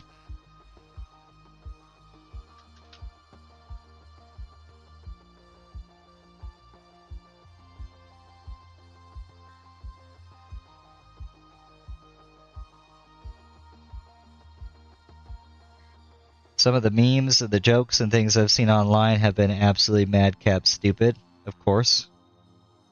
As is to be expected. I think one of my favorite ones was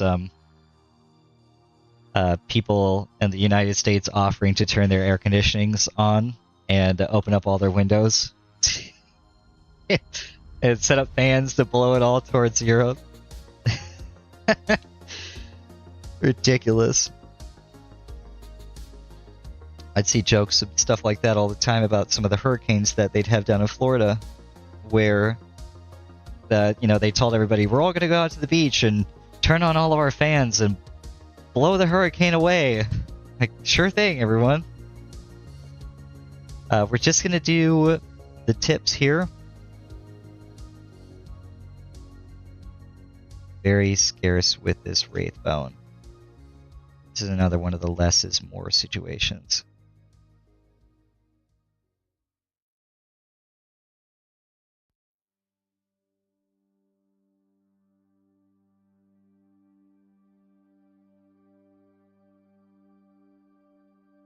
Okay, that's our yellow French fries.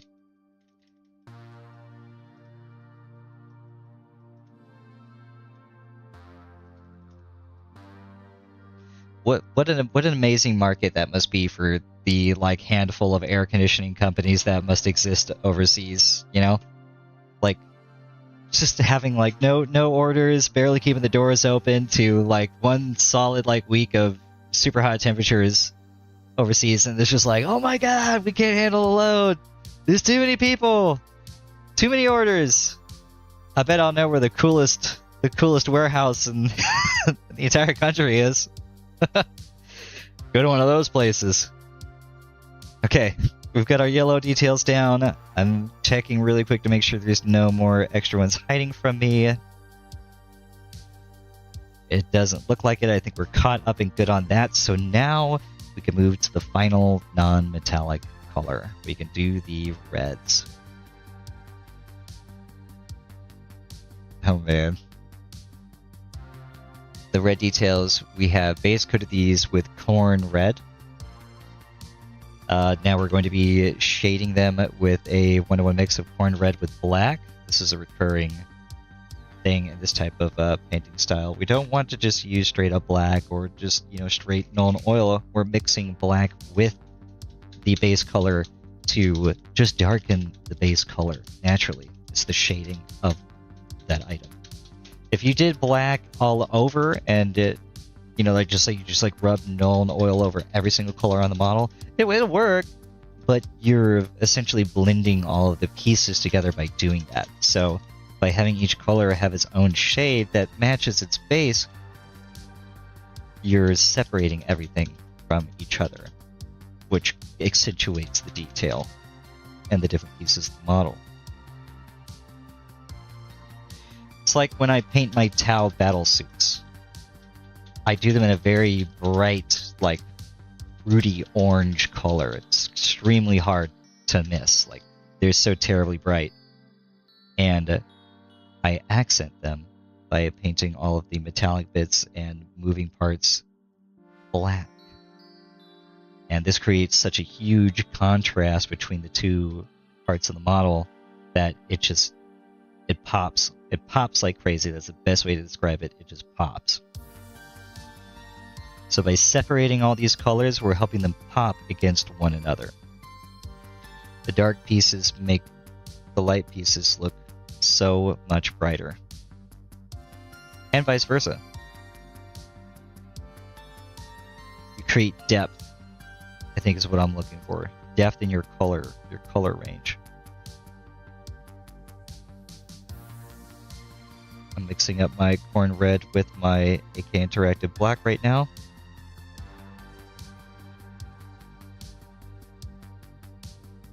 And we will be using this to shade all of the red details. So this will be the waistband underneath of his belt. And the sash that we just painted the yellow bits for with our McDonald's French fries. And then we'll be doing all of the, whatever these are, arm guards, wrist guards that he has on every single one of his arms. Busting out the number 2 for this. There's not a whole lot of work here to be done with this shade color. These parts aren't particularly too detailed, so we can go right here in between where they meet.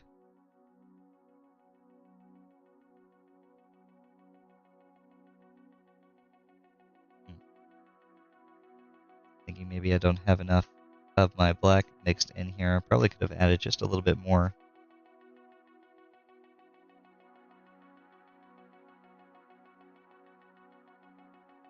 I think we're good, actually.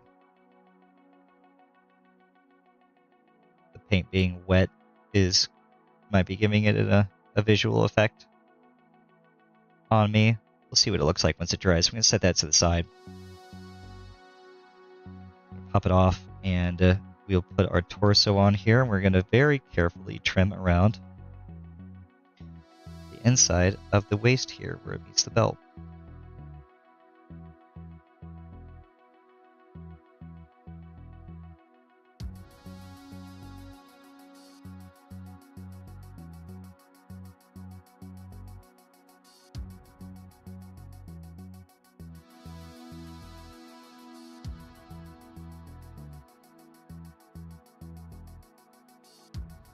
There are a few minor folds in the belt too. We can kind of just dip in there and fill those in.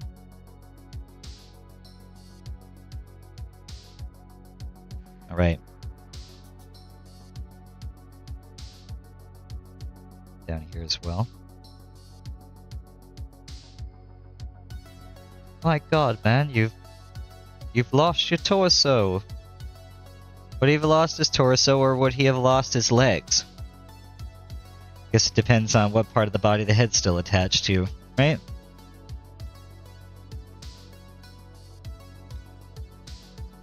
Oh no, I don't like to think about that. Okay. Down the line on the many arms.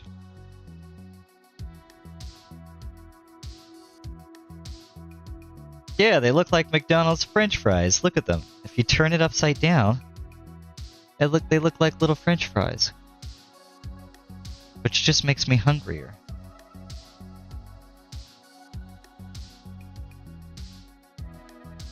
Go, painting into our recesses. Have a little bit up here that we can work with.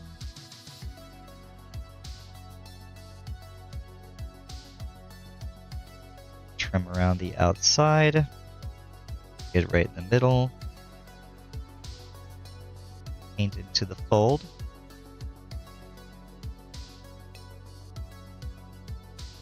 This will be a very subtle shade I'm seeing.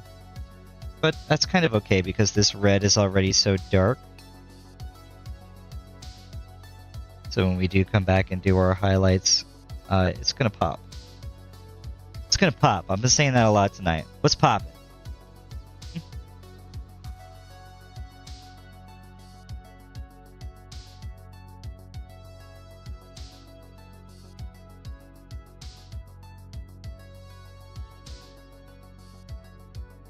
Should we get up against the silver? Into the fold.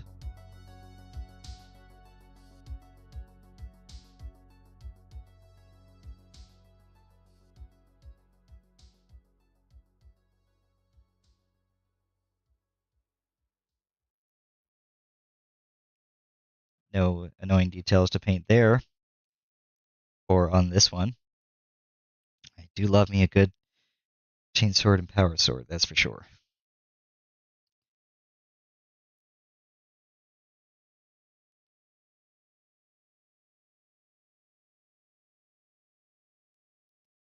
Uh-oh.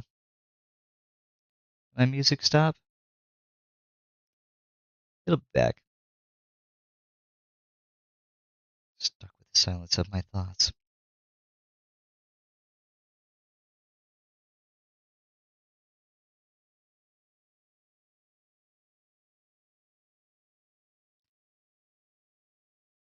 That's the bolt pistol.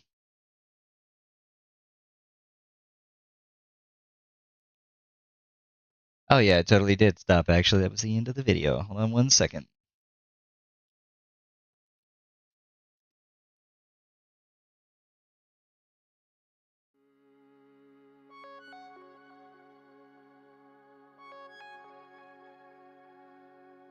Okay, I'm back.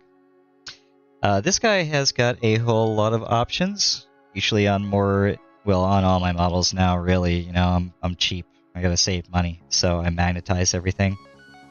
This guy is rocking, but he has options for a plasma pistol, a bolt pistol, a las pistol, for melee weapons, he can take a power fist, which is the preferred option, a chain sword, and a power weapon, as they call them now. It used to be called power sword. They've made it generic now. Everything used to be cool, and they had their own specific profiles. And you also have the option of bringing a bolt gun as well, if you don't want to deal with any of the pistols. And I don't know if you can take the power weapon and everything like that with the bolt gun either, but who knows? So he'll be, at least my guy, I will be running him with a plasma pistol and a power fist. He's relatively accurate with the power fist, and it usually punches up pretty good. So it's kind of like a deterrent, you know, like, oh yeah, you can charge the guard squad, but unless you kill all of them, you're going to get hit back by a power fist. If you're playing something like Marines, you could lose 2 or 3 Marines to a Castellan power fist. A little guardsman blowing up Marine models. And the plasma pistol is just great because plasma pistols are awesome. You know, you can overcharge them. They deal a whole lot of extra damage. And with some recent rules changes and how 11th edition functions now, if you overcharge with something like a plasma pistol and you fail a hazardous roll, which is what, you know, you had to do the same thing back in the day too, beforehand, the model that fired the weapon would suffer the damage, so there was a chance that he could die. Now, you just put the damage on anybody in the unit that he's attached to. So, I think the best way to describe it is the Castellan killed himself with the plasma gun, and somebody next to him runs over and picks it up. That doesn't explain how they suddenly become a Castellan themselves, but you know, that's a field promotion for you. So now you're more incentivized to bring things that have hazardous rolls on them because you're less concerned about blowing up the character that's using it. You can just put it onto somebody else. Not that it ever stopped me before. I was still running plasma guns and plasma pistols because, you know, if you're not overcharging, what are you doing?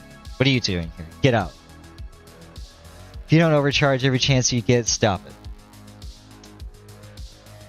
Shame on you. Emperor gave you an overcharge button for a reason. Don't be a coward. Dive in. Use it. Okay. We've done our shading. We're going to edge highlight our reds now with a 1-1 mix of Corn Red and Mephiston Red. This is us working our way up to the colors that we want. So it's going to be like a thicker edge highlight that we're going to be doing. So I will not be painting with the edge of the brush. I will be painting parallel to the surface. That way I can control the width.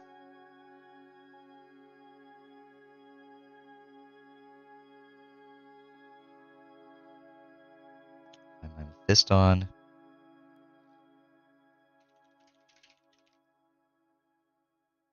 But he's a really tough guy. As a character, he can run by himself if you want to, which I wouldn't advise. You attach it to a squad. He is an officer, so he can give orders to people, which is a guard-specific, unique little mechanic. You should make him faster, make him more accurate, you know, make him a little harder to kill. There's a whole bunch of different options. Sorry, I'm making a mess out of myself over here. This Mephiston bottle always seems to dry in the tip, and I have to poke it out. And I always forget that because I don't use that very often, so as soon as you poke it out after I've mixed all of it, it starts gushing out the top. Try not to waste it. And his little special ability, whatever squad it is that he is attached to, he gives them sustained hits 1. So when they all shoot their guns, every time you roll a 6 on the hit roll, they get an additional hit with it. So it's very important and can make a very big difference for things like plasma guns, plasma pistols, and melta-guns, which are what I run my squad with, plasma guns and melta-guns. These are like 1 to 2 shot weapons that do a lot of damage, so anytime that you manage to roll that 6 and get an additional free hit out of it, it's just money, baby. It's just money. It's good stuff. Alright, this is the Corn and Mephiston Red 1-1. I'm going to do it on the torso because I already had it here. We're going to paint our edges with this. We're going to be a little thick with it too. We don't need to be shy.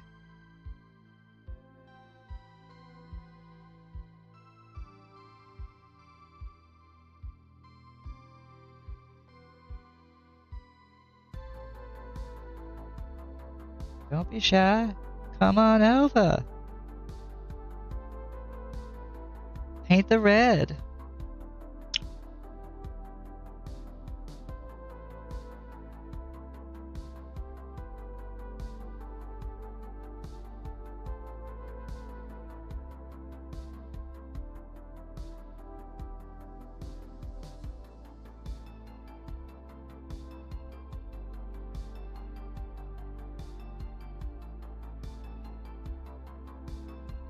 It especially does a whole dirty amount of damage to like other infantry squads too. So if you're like firing this big blob, I run a big, huge like 20-man squad of Cadians with a Castellan and Nork Deadhog combo. That's say 20, 19, 18, 17, 16, 17, 20 shots. 20 shots of las guns. And if you're in rapid fire, that's 40 shots. And if you give them, you know, first ring fire, second ring fire,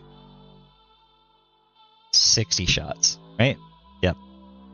Yeah, I'm mathing right. 60 shots into infantry with sustained hits 1. So 60 dice, every 60 roll is another hit.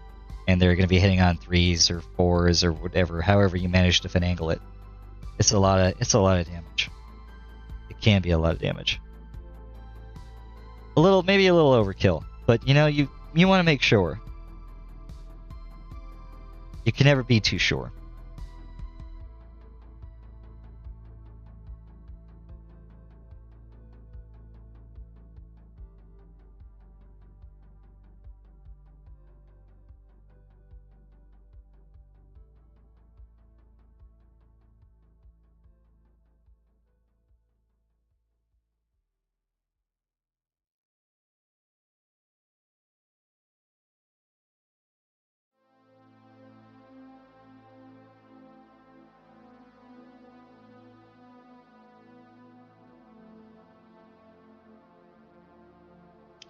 Rubes, do you have Space Marine too?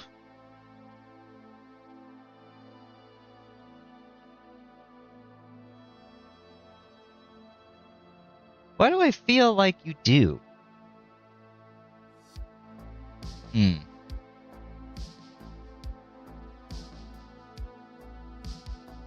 Oh, you know what? I can tell you something that is incredibly relevant to you. To us, actually. I need to check and make sure, but they might have finally shipped my StarCraft boxes.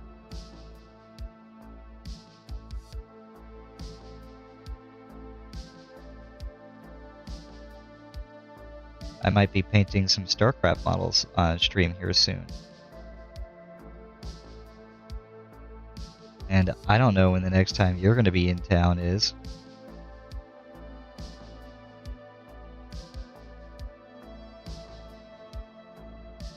We could do some StarCraft. What do you think about that? Would you like to construct additional pylons with me?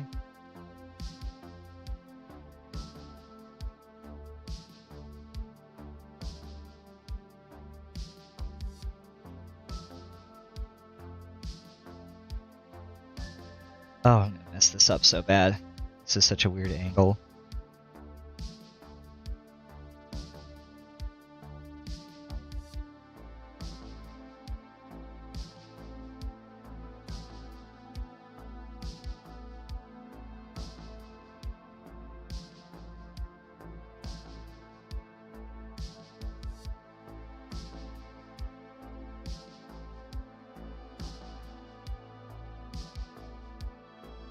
I saw a little bit of gameplay. It doesn't look too complicated. Looks simple enough. You can play Warhammer, you could totally play that. There's not as much depth, but maybe that's a good thing. I do answer painting questions, turns out.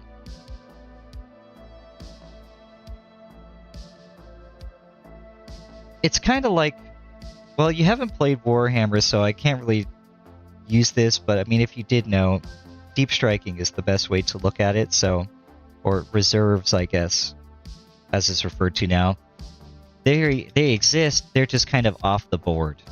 And as the turns progress, more of your supply becomes available to you, so you can drop bigger models on. But you kind of pay for them ahead of time, so it's not like, you run a bunch of Marines in the first turn, and then the second turn you're dropping like a Thor, and then both of you are throwing crazy Titanic units at each other until the game ends. You kind of build like a 10 supply army before the game begins, and then you determine when it becomes available what to drop onto the board. Give me just a second, I'll look back up at the chat and check out whatever question that you may have. I do it all airbrush, dry brush, brush. Right now I'm doing I'm painting this Cadian Castellan in the Games Workshop Heavy Metal Studio style. I also have a YouTube channel that all of my live streams are sent to. They're unedited, so they're very raw. But I go everything. I do it all. for non-oil. Just laying it on. So you have your base coats and everything down already, right? And they're nice, good, solid base coats. And they're dry. That's very important too. Make sure your base coats are dry.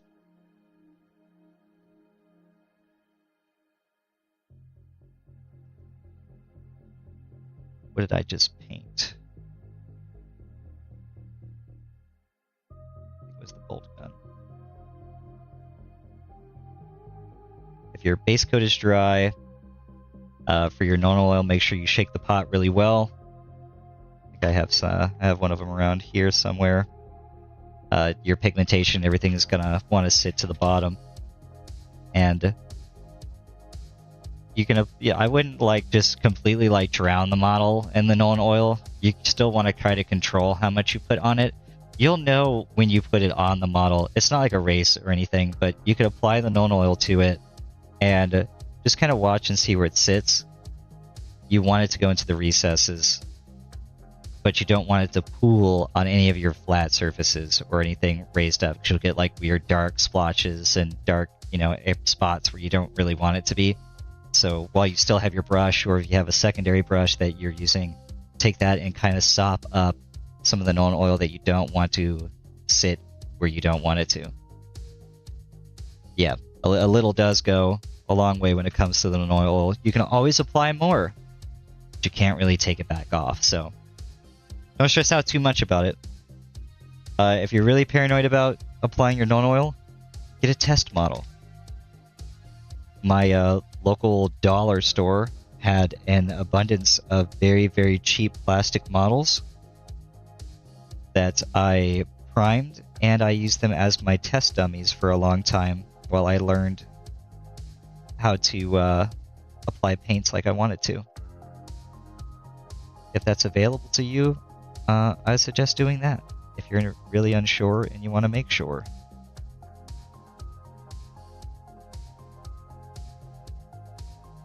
Ultimately, do not be afraid. It turns out everything can be stripped. So even if you really mess up a model and do a terrible job at it that you're not happy with, I would still encourage you not to strip it or do anything to it. Keep that. Keep it for yourself to look back on in the future. But you can always strip a model and start back over. Just go for it, man. Don't be scared. Dive right in.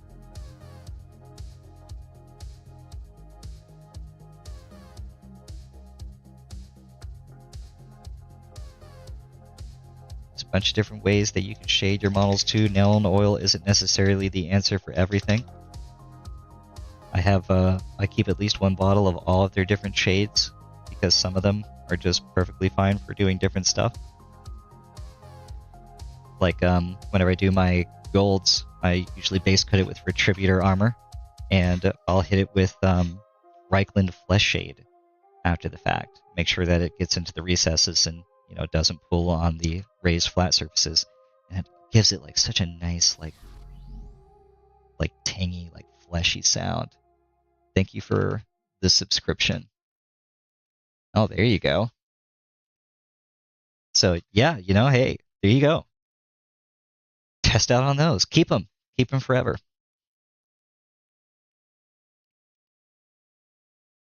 We've got the first set of highlights done now. That was the Corn red mixed with the Mephiston red 1-to-1. So now we're going to do one more final, like very thin edge highlight with Evil Sun's Scarlet. So this is going to be super bright. And then finally, we'll be doing some dots of Fire Dragon Bright, and that's going to be super, super, super bright. I have my Evil Sun Scarlet. I want to be a little conservative with this.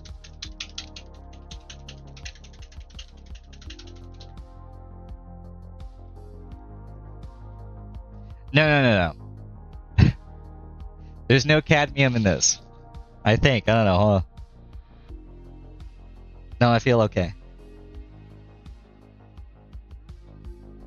Very hard to get your hands on that kind of stuff nowadays, Can't just go in and get it off the shelf anymore. How dare they? hiding my cadmium from me. I'm so hungry. Should not exactly ready to move on yet. I did miss my swords down here. So welcome to the stream, Ace. You missed a little bit. We did have a surprise guest come and visit. Would you believe it? Would you believe it? Yes, them. They did. They did show up. They said hello. They asked some questions. They gave me a hard time. I love it. That's what I'm here for.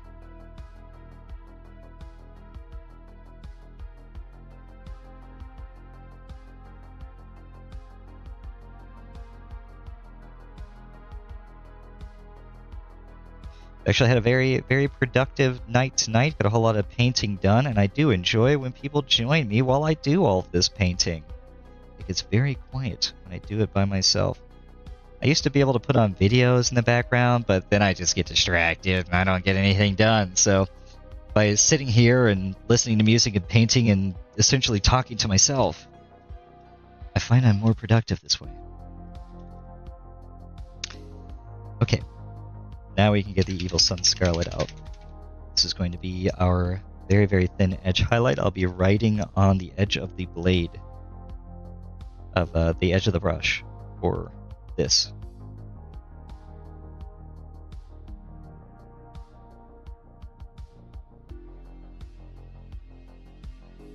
Yeah. Oh yeah, go check the VOD. Check the YouTube channel if you don't believe it. It happened. It was here. You know what? If you're still there, Kundrel, I think that's how you say it. When your non oil's all dry, you feel like you've done a pretty good job at it. If you like, send a picture to me. Find me by the same name on Discord. I'll give it a check, and I'll let you know. Let you know if you did a good job. And if you did a bad job, I'll tell you that too. But I'll tell you what you can do to fix it, so you don't do a bad job in the future. I am here to help. I'm a font of knowledge. I had to learn all of this the hard way. If I could save other people the trouble that I had to go through, I'll gladly do it. As long as you like, watch, subscribe, follow, give me a high five, you know, whatever. I don't really care, actually. Do what you want. We're highlighting the box for our McDonald's fries right now. Incredible.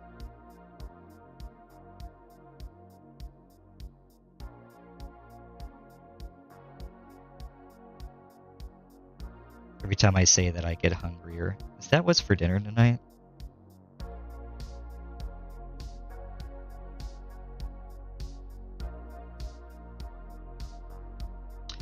That is our Evil Sun's Scarlet.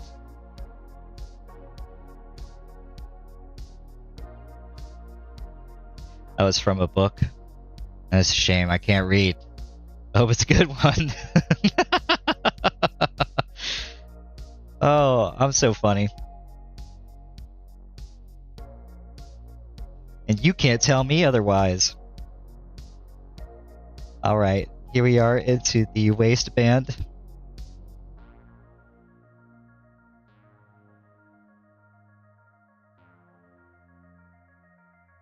Sure, we're not going into our recesses too much. We're just kind of tickling around the top.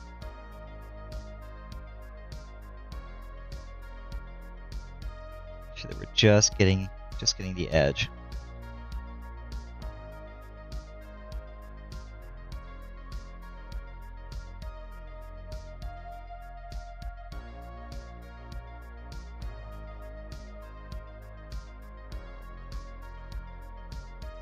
This edge highlighting is what really helps bring attention to the different details in the parts of the model.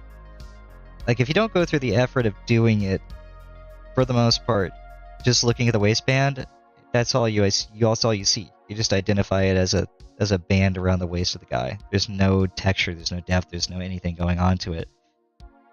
But by going through the extra effort of doing this, you're separating it not only from itself, but from everything around it. Like, all of this detail that's going on in the chest right here is only as clear as my camera allows it to focus.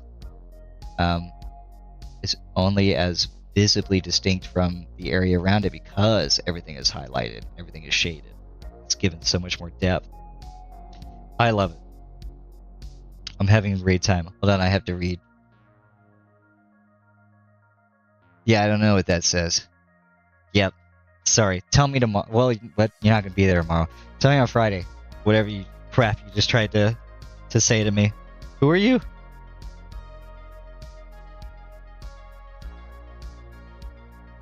Oh my god, kicking around more boxes.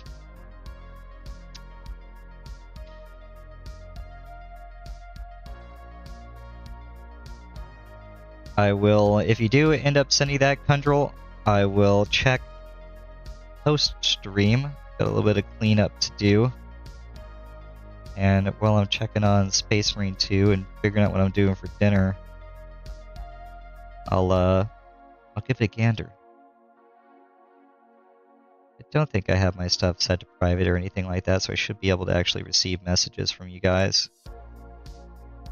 And I keep saying it, but I've found myself more and more motivated lately. I will actually have the Discord set up.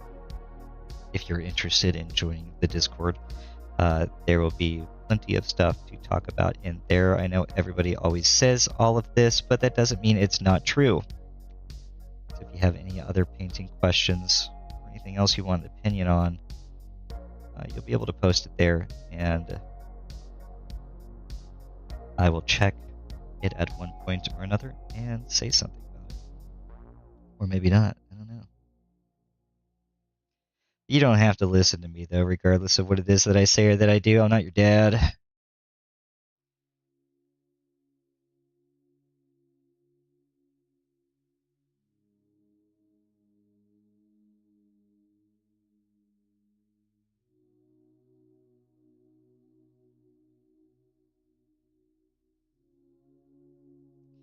And when I paint models like this and I magnetize all the arms and all the bits, I can't help but wonder how much sooner I'd have been done if I'd have just stuck with one weapon layout.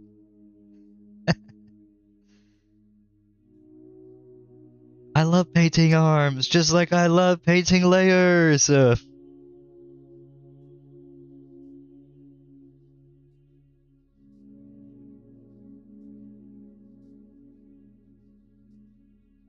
But, I really do need to get going on setting up the Discord because I would like to see what other people are painting, period. It is nice to know that I am not alone. I mean, I got some local stores and everything like that, but people are usually pretty keep to themselves with their painting for one reason or another. Not me. I want the world to see that I have paint to show.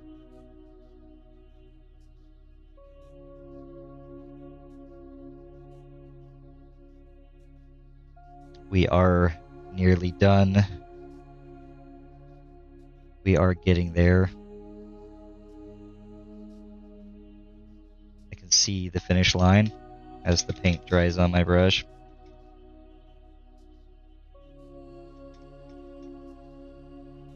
Oh, I love a good nid. I think I painted 2 Tyranid models. I painted a Termagant as a test, a single Termagant as a test, and then it used what I learned from it to work on a Tyranid Prime. I have him nearby, actually. Here in a second, I might pull him on. Check him out. Let me know what you think.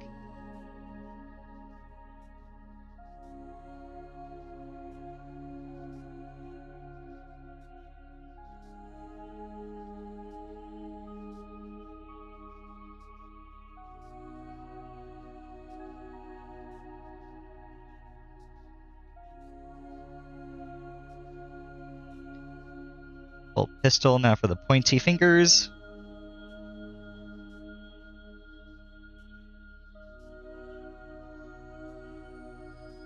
Sounded like a fire alarm there for a moment.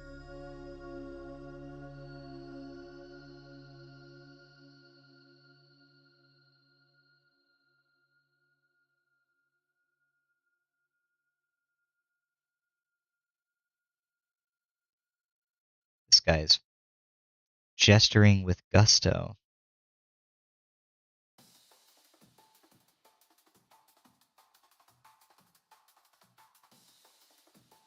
And now for the bolt gun.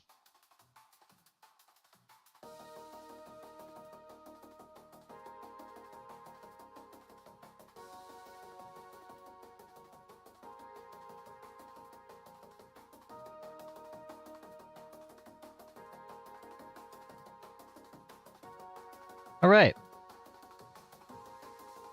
We move on to our final highlight, the Fire Dragon Bright for our red, and then we will be done for the night. I will quickly assemble him so we can get a nice, good view of everything now that it's all, for the most part, edge highlighted, shaded, and done. And all that remains, Great Band, is the metallics. I could probably clean up a little bit of it first before I go into painting the rest of it, but I will save that for next week. We can see him finally done. I think there might be one transfer decal to do, and I'll probably do his base off stream at some point, because that's easy enough.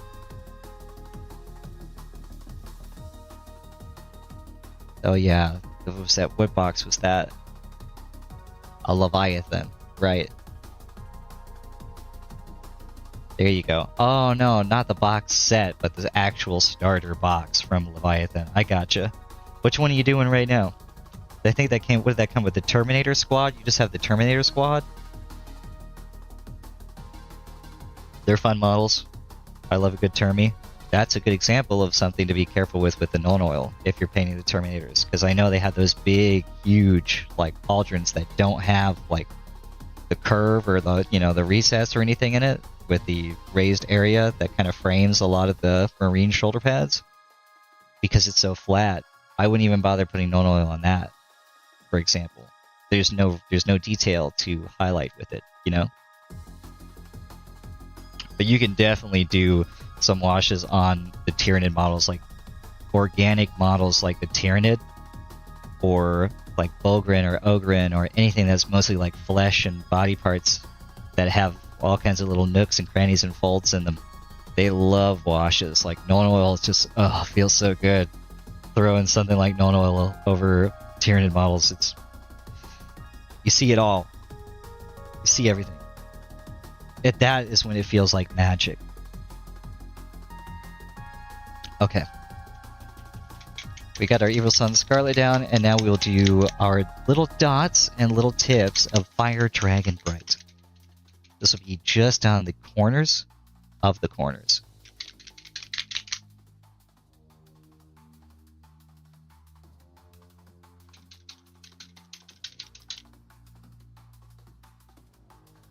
Ripper Swarms are such cute little dudes too. They're a lot of fun to paint as well.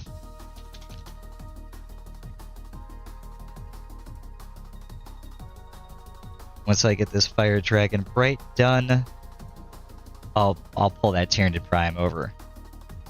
You guys let me know what you think. It's not the GW style or anything like that. It is using the Leviathan color scheme though. But it's not the heavy metal stuff that I'm doing right now. Got a little bit of pigment right there at the end. Ain't got nothing on my fingers.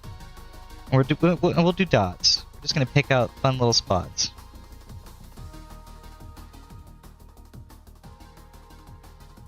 That one right there, that's a good one for a little dot.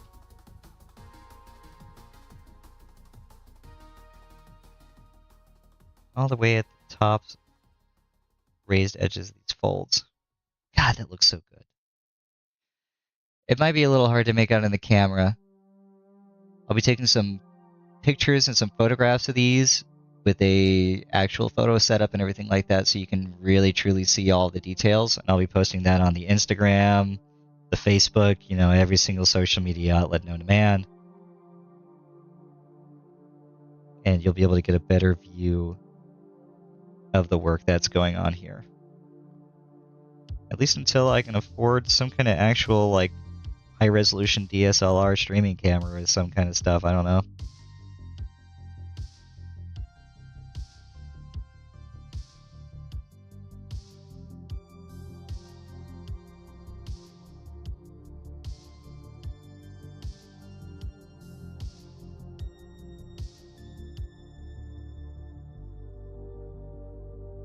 Less is more with these dots.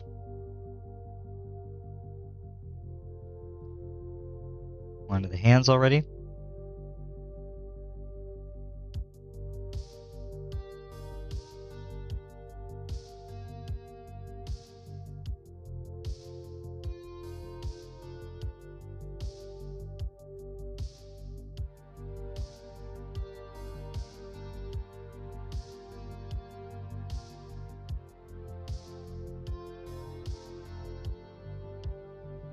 Stuff wants to dry on my brush so badly. I've always had this issue with Fire Dragon Bright.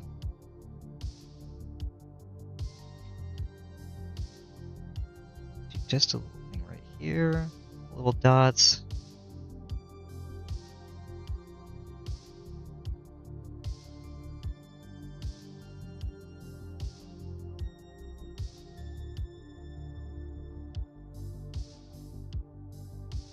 Dabs.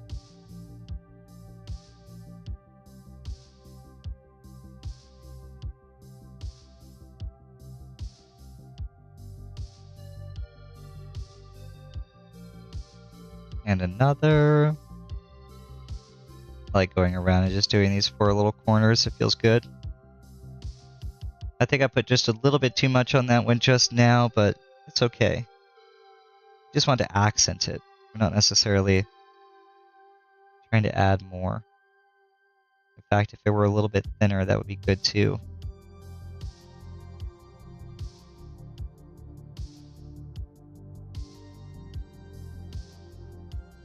But do make sure that you give that Nona oil plenty of time to dry. Like once you've applied it, you made sure it's settled the way that you want it to. I'd just get up and go, I don't know, watch a TV show episode or something. If you really want to bring down your wait time on stuff like that, just kind of paints in general. I actually have a miniature hair dryer, and it's not miniature like specifically for miniatures, but it's a mini like portable carry size hair dryer. Look for something that has a option to just blow air without the heat. And it's always very handy. I keep that around, so when I apply washes, I just hit it with the hair dryer from a distance, so you don't blow it around, and helps it dry a lot faster. So that is our red details. We are done with everything except the black. No, it's okay. We'll take care of the black next time. Ooh, he's a little dusty. I had my little duster brush around here somewhere. Too many tools. But this is my Tyranid Prime.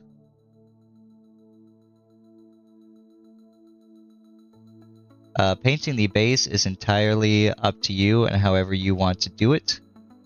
I've got nothing on this guy right now. I have a theme that I try to keep cohesive between my units and my armies, so for my Acadians, I'm just following the Games Workshop, dirty, rubbled ground scheme that they've got going on for most of their models. My Kriegsmen, I have all of them, like they're fighting in the trenches, so I actually have like trench paste and stuff like that I use. And I paint that all very dark and grungy and kind of dirty them up a little bit too, so it looks like they're actually fighting in the trenches. This is wet blended, actually, now that I think about it. You can see where the purple transitions into the black. That was a lot of fun. Wet blending is fun. Painting this guy was actually kind of a treat for me because I didn't really have to focus too much on doing all the details. The wings were wet blended too. I had a lot of fun. I think I had too much fun painting the Tyranid, that's why I had to stop. I need to go back to painting all the hard, high details of the Imperial models again. I was spoiled. Spoiled by the Tyranid.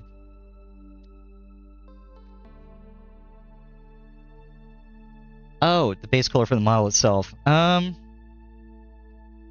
Depending on what it is that I'm doing, I mean, it comes a little bit with experience. Like, you can just follow Games Workshop's recommended stuff. It won't lead you wrong. Like, if you have a chapter that you like, if you're just painting the Ultramarines, they tell you to use Macragge Blue, and that's just a good color to use for that period. You could look to like alternative companies that make their own versions of McCrag blue if you want to get it like cheaper, although it will be a slightly different tone. They can't really get one-to-one. You could follow a paint scheme that they suggest. Bro, there's like all the different chapters have their own paint schemes. Or if you're not just talking about Space Marines in general, every army has its own like version of a Space Marine chapter. Like the Imperial Guard has their regiments. The Tyranid have their hive, whatever you call them, tendrils or something like that, like Leviathan, Jormungandr. There's so many of them. They all have their own distinct paint schemes. It used to be a little more stiff back in the day. People give you a hard time if you didn't paint things in the way that you played them. So like say you just really like the color blue, but you don't like the Ultramarines. You would paint it blue, and you really like the Blood Angels, so you would say that they were Blood Angels. People would give you a hard time about that back in the day, but now it doesn't really matter anymore. They've separated the rules from the factions, so you can kind of do whatever it is that you want. But if you want to know more in terms of like color theory, for example, if you have a grouping of paints, like tonight, for the reds, for example, we had the corn red that was mixed with AK black to create the shade, right? Then corn red was mixed in with Mephiston. Let me get this out of the way. To create a higher, color. And once I got out of the Mephiston, we highlighted with the Evil Sun Scarlet, and then finally ended on the Fire Dragon Bright all the way at the end. So this is kind of like the mid-tone. This is the base coat. This is where it all started. And everything is going to be up or down from that. We didn't want to shade too dark, so we only did the black with the corn red. And we mixed with the Mephiston, and then did the Mephiston, and then did the Evil Suns, and did the Fire and Dragon Bright. And that helps create like the transition up to the higher colors. But this is like way too much. Usually, if you're going to do it, you could just get away with like these two colors, and you could be good to go. Like if I'm feeling like super lazy with painting, I would just like do corn red as the base coat, and then wash it with Nuln Oil, and then come back with corn red again, and just like kind of clean up some of the Nuln Oil, and then edge highlight with Mephiston and be done with it. Super simple.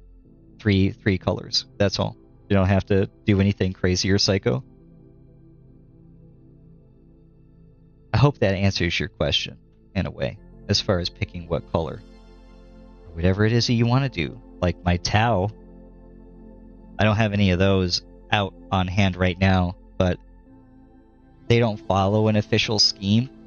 I kind of made my own like chapter for them of my original content, And I wanted them to just look so like eyesore. Like you have to see them. There's no way you miss them.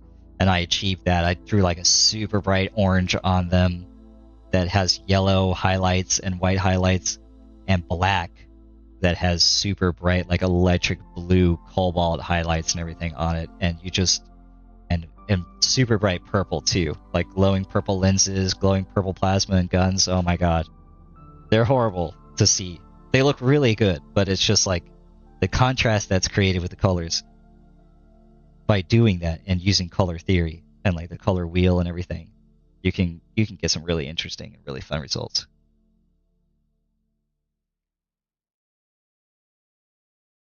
Okay, you got the McCrag, Abaddon, and Balthazar Gold. Yes, they probably want you to base the Marines with McCrag. You have Nuln Oil already. Abaddon is for the black. Like I know the Terminators have like the body glove and everything underneath. That's done in black. Wraithbone, probably for some of the details on the Terminators, but that's for the Termagants to base coat with Wraithbone. And Nagaroth Knight, I think is what that color is. I don't remember if that's a shade. or a base or a layer paint. I have it somewhere. I got a lot of purples.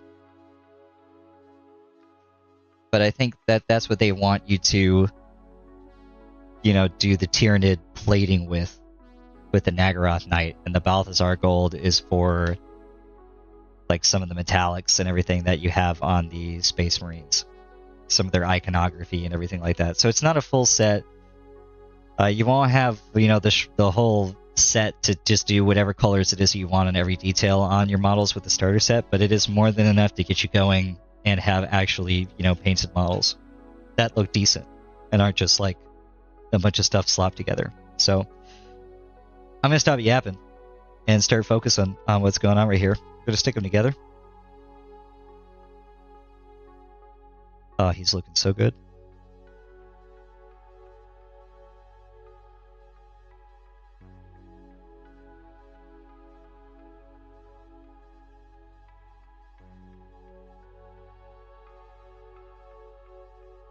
This model is being held together by Blue Tack Dreams and Magnets right now.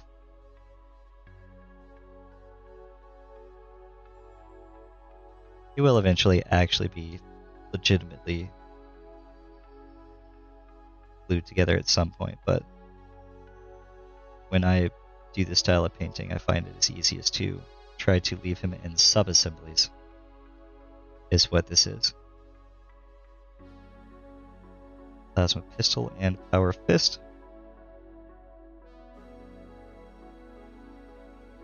And I wanted all the options, so I've magnetized his shoulders as well.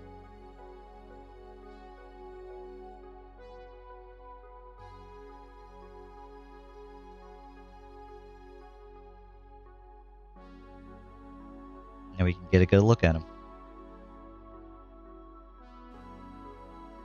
For brushes, I guess it really depends on how accurate it is that you want to be with the application, because I apply it with a whole bunch of different brushes. Hold on one second. It's bothering me that he's not set in there properly. There we go. We're looking pretty good. I'll show you some of the brushes I use here in a second. I will be coming back and doing the Plasma Glow on the Plasma Pistol 2. It's not right now. I've had enough. I think how long have I been at it for? Over 2.5 hours. Been having a lot of fun though. I'm glad. Thank you for being here with me. If I'm doing, you know, if I got a lot of surface area to cover, then, and like I'm not like too concerned about the application of it, I do have some big flat brushes like this that I'll use to apply Nuln Oil like all over a surface, you know, and just completely rub it all over the place. If I'm trying to be a little bit more precise, then I get to I call it my workhorse. It's just like a generic, you know, round tip brush from Walmart that came out at like a $2 or $3 set, you know. And if I'm trying to be very precise, then I go to my Kolinsky Sable #2. This is very, very tiny brush. You can't really go wrong with it. It'll come with experience. When you start to load your brush with the Nuln Oil, you can kind of know like how much it is you're going to need. Like you'll only put on too much Nuln Oil once or twice before you kind of realize like, okay, I don't need that much on it. And again, it's not bad to have too little, because you can always apply more. You can go back to the pot and get some more Nuln Oil and reapply more of it. But I am going to let me get out of here.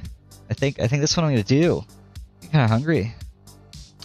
If you got any other questions, anything else to say, if you're watching on YouTube, leave a comment. I'll read it and I'll answer it, I promise. Or if you're here right now, just message me on Discord and I'll look at that here soon while I'm checking all that stuff out. So thank you for joining me. I look forward to seeing you again here on the Crimson Bench. You do not have to go home, but you can stay here. Thank you, and good night.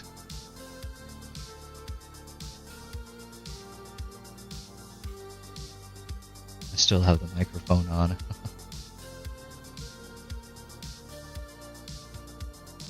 Here we go.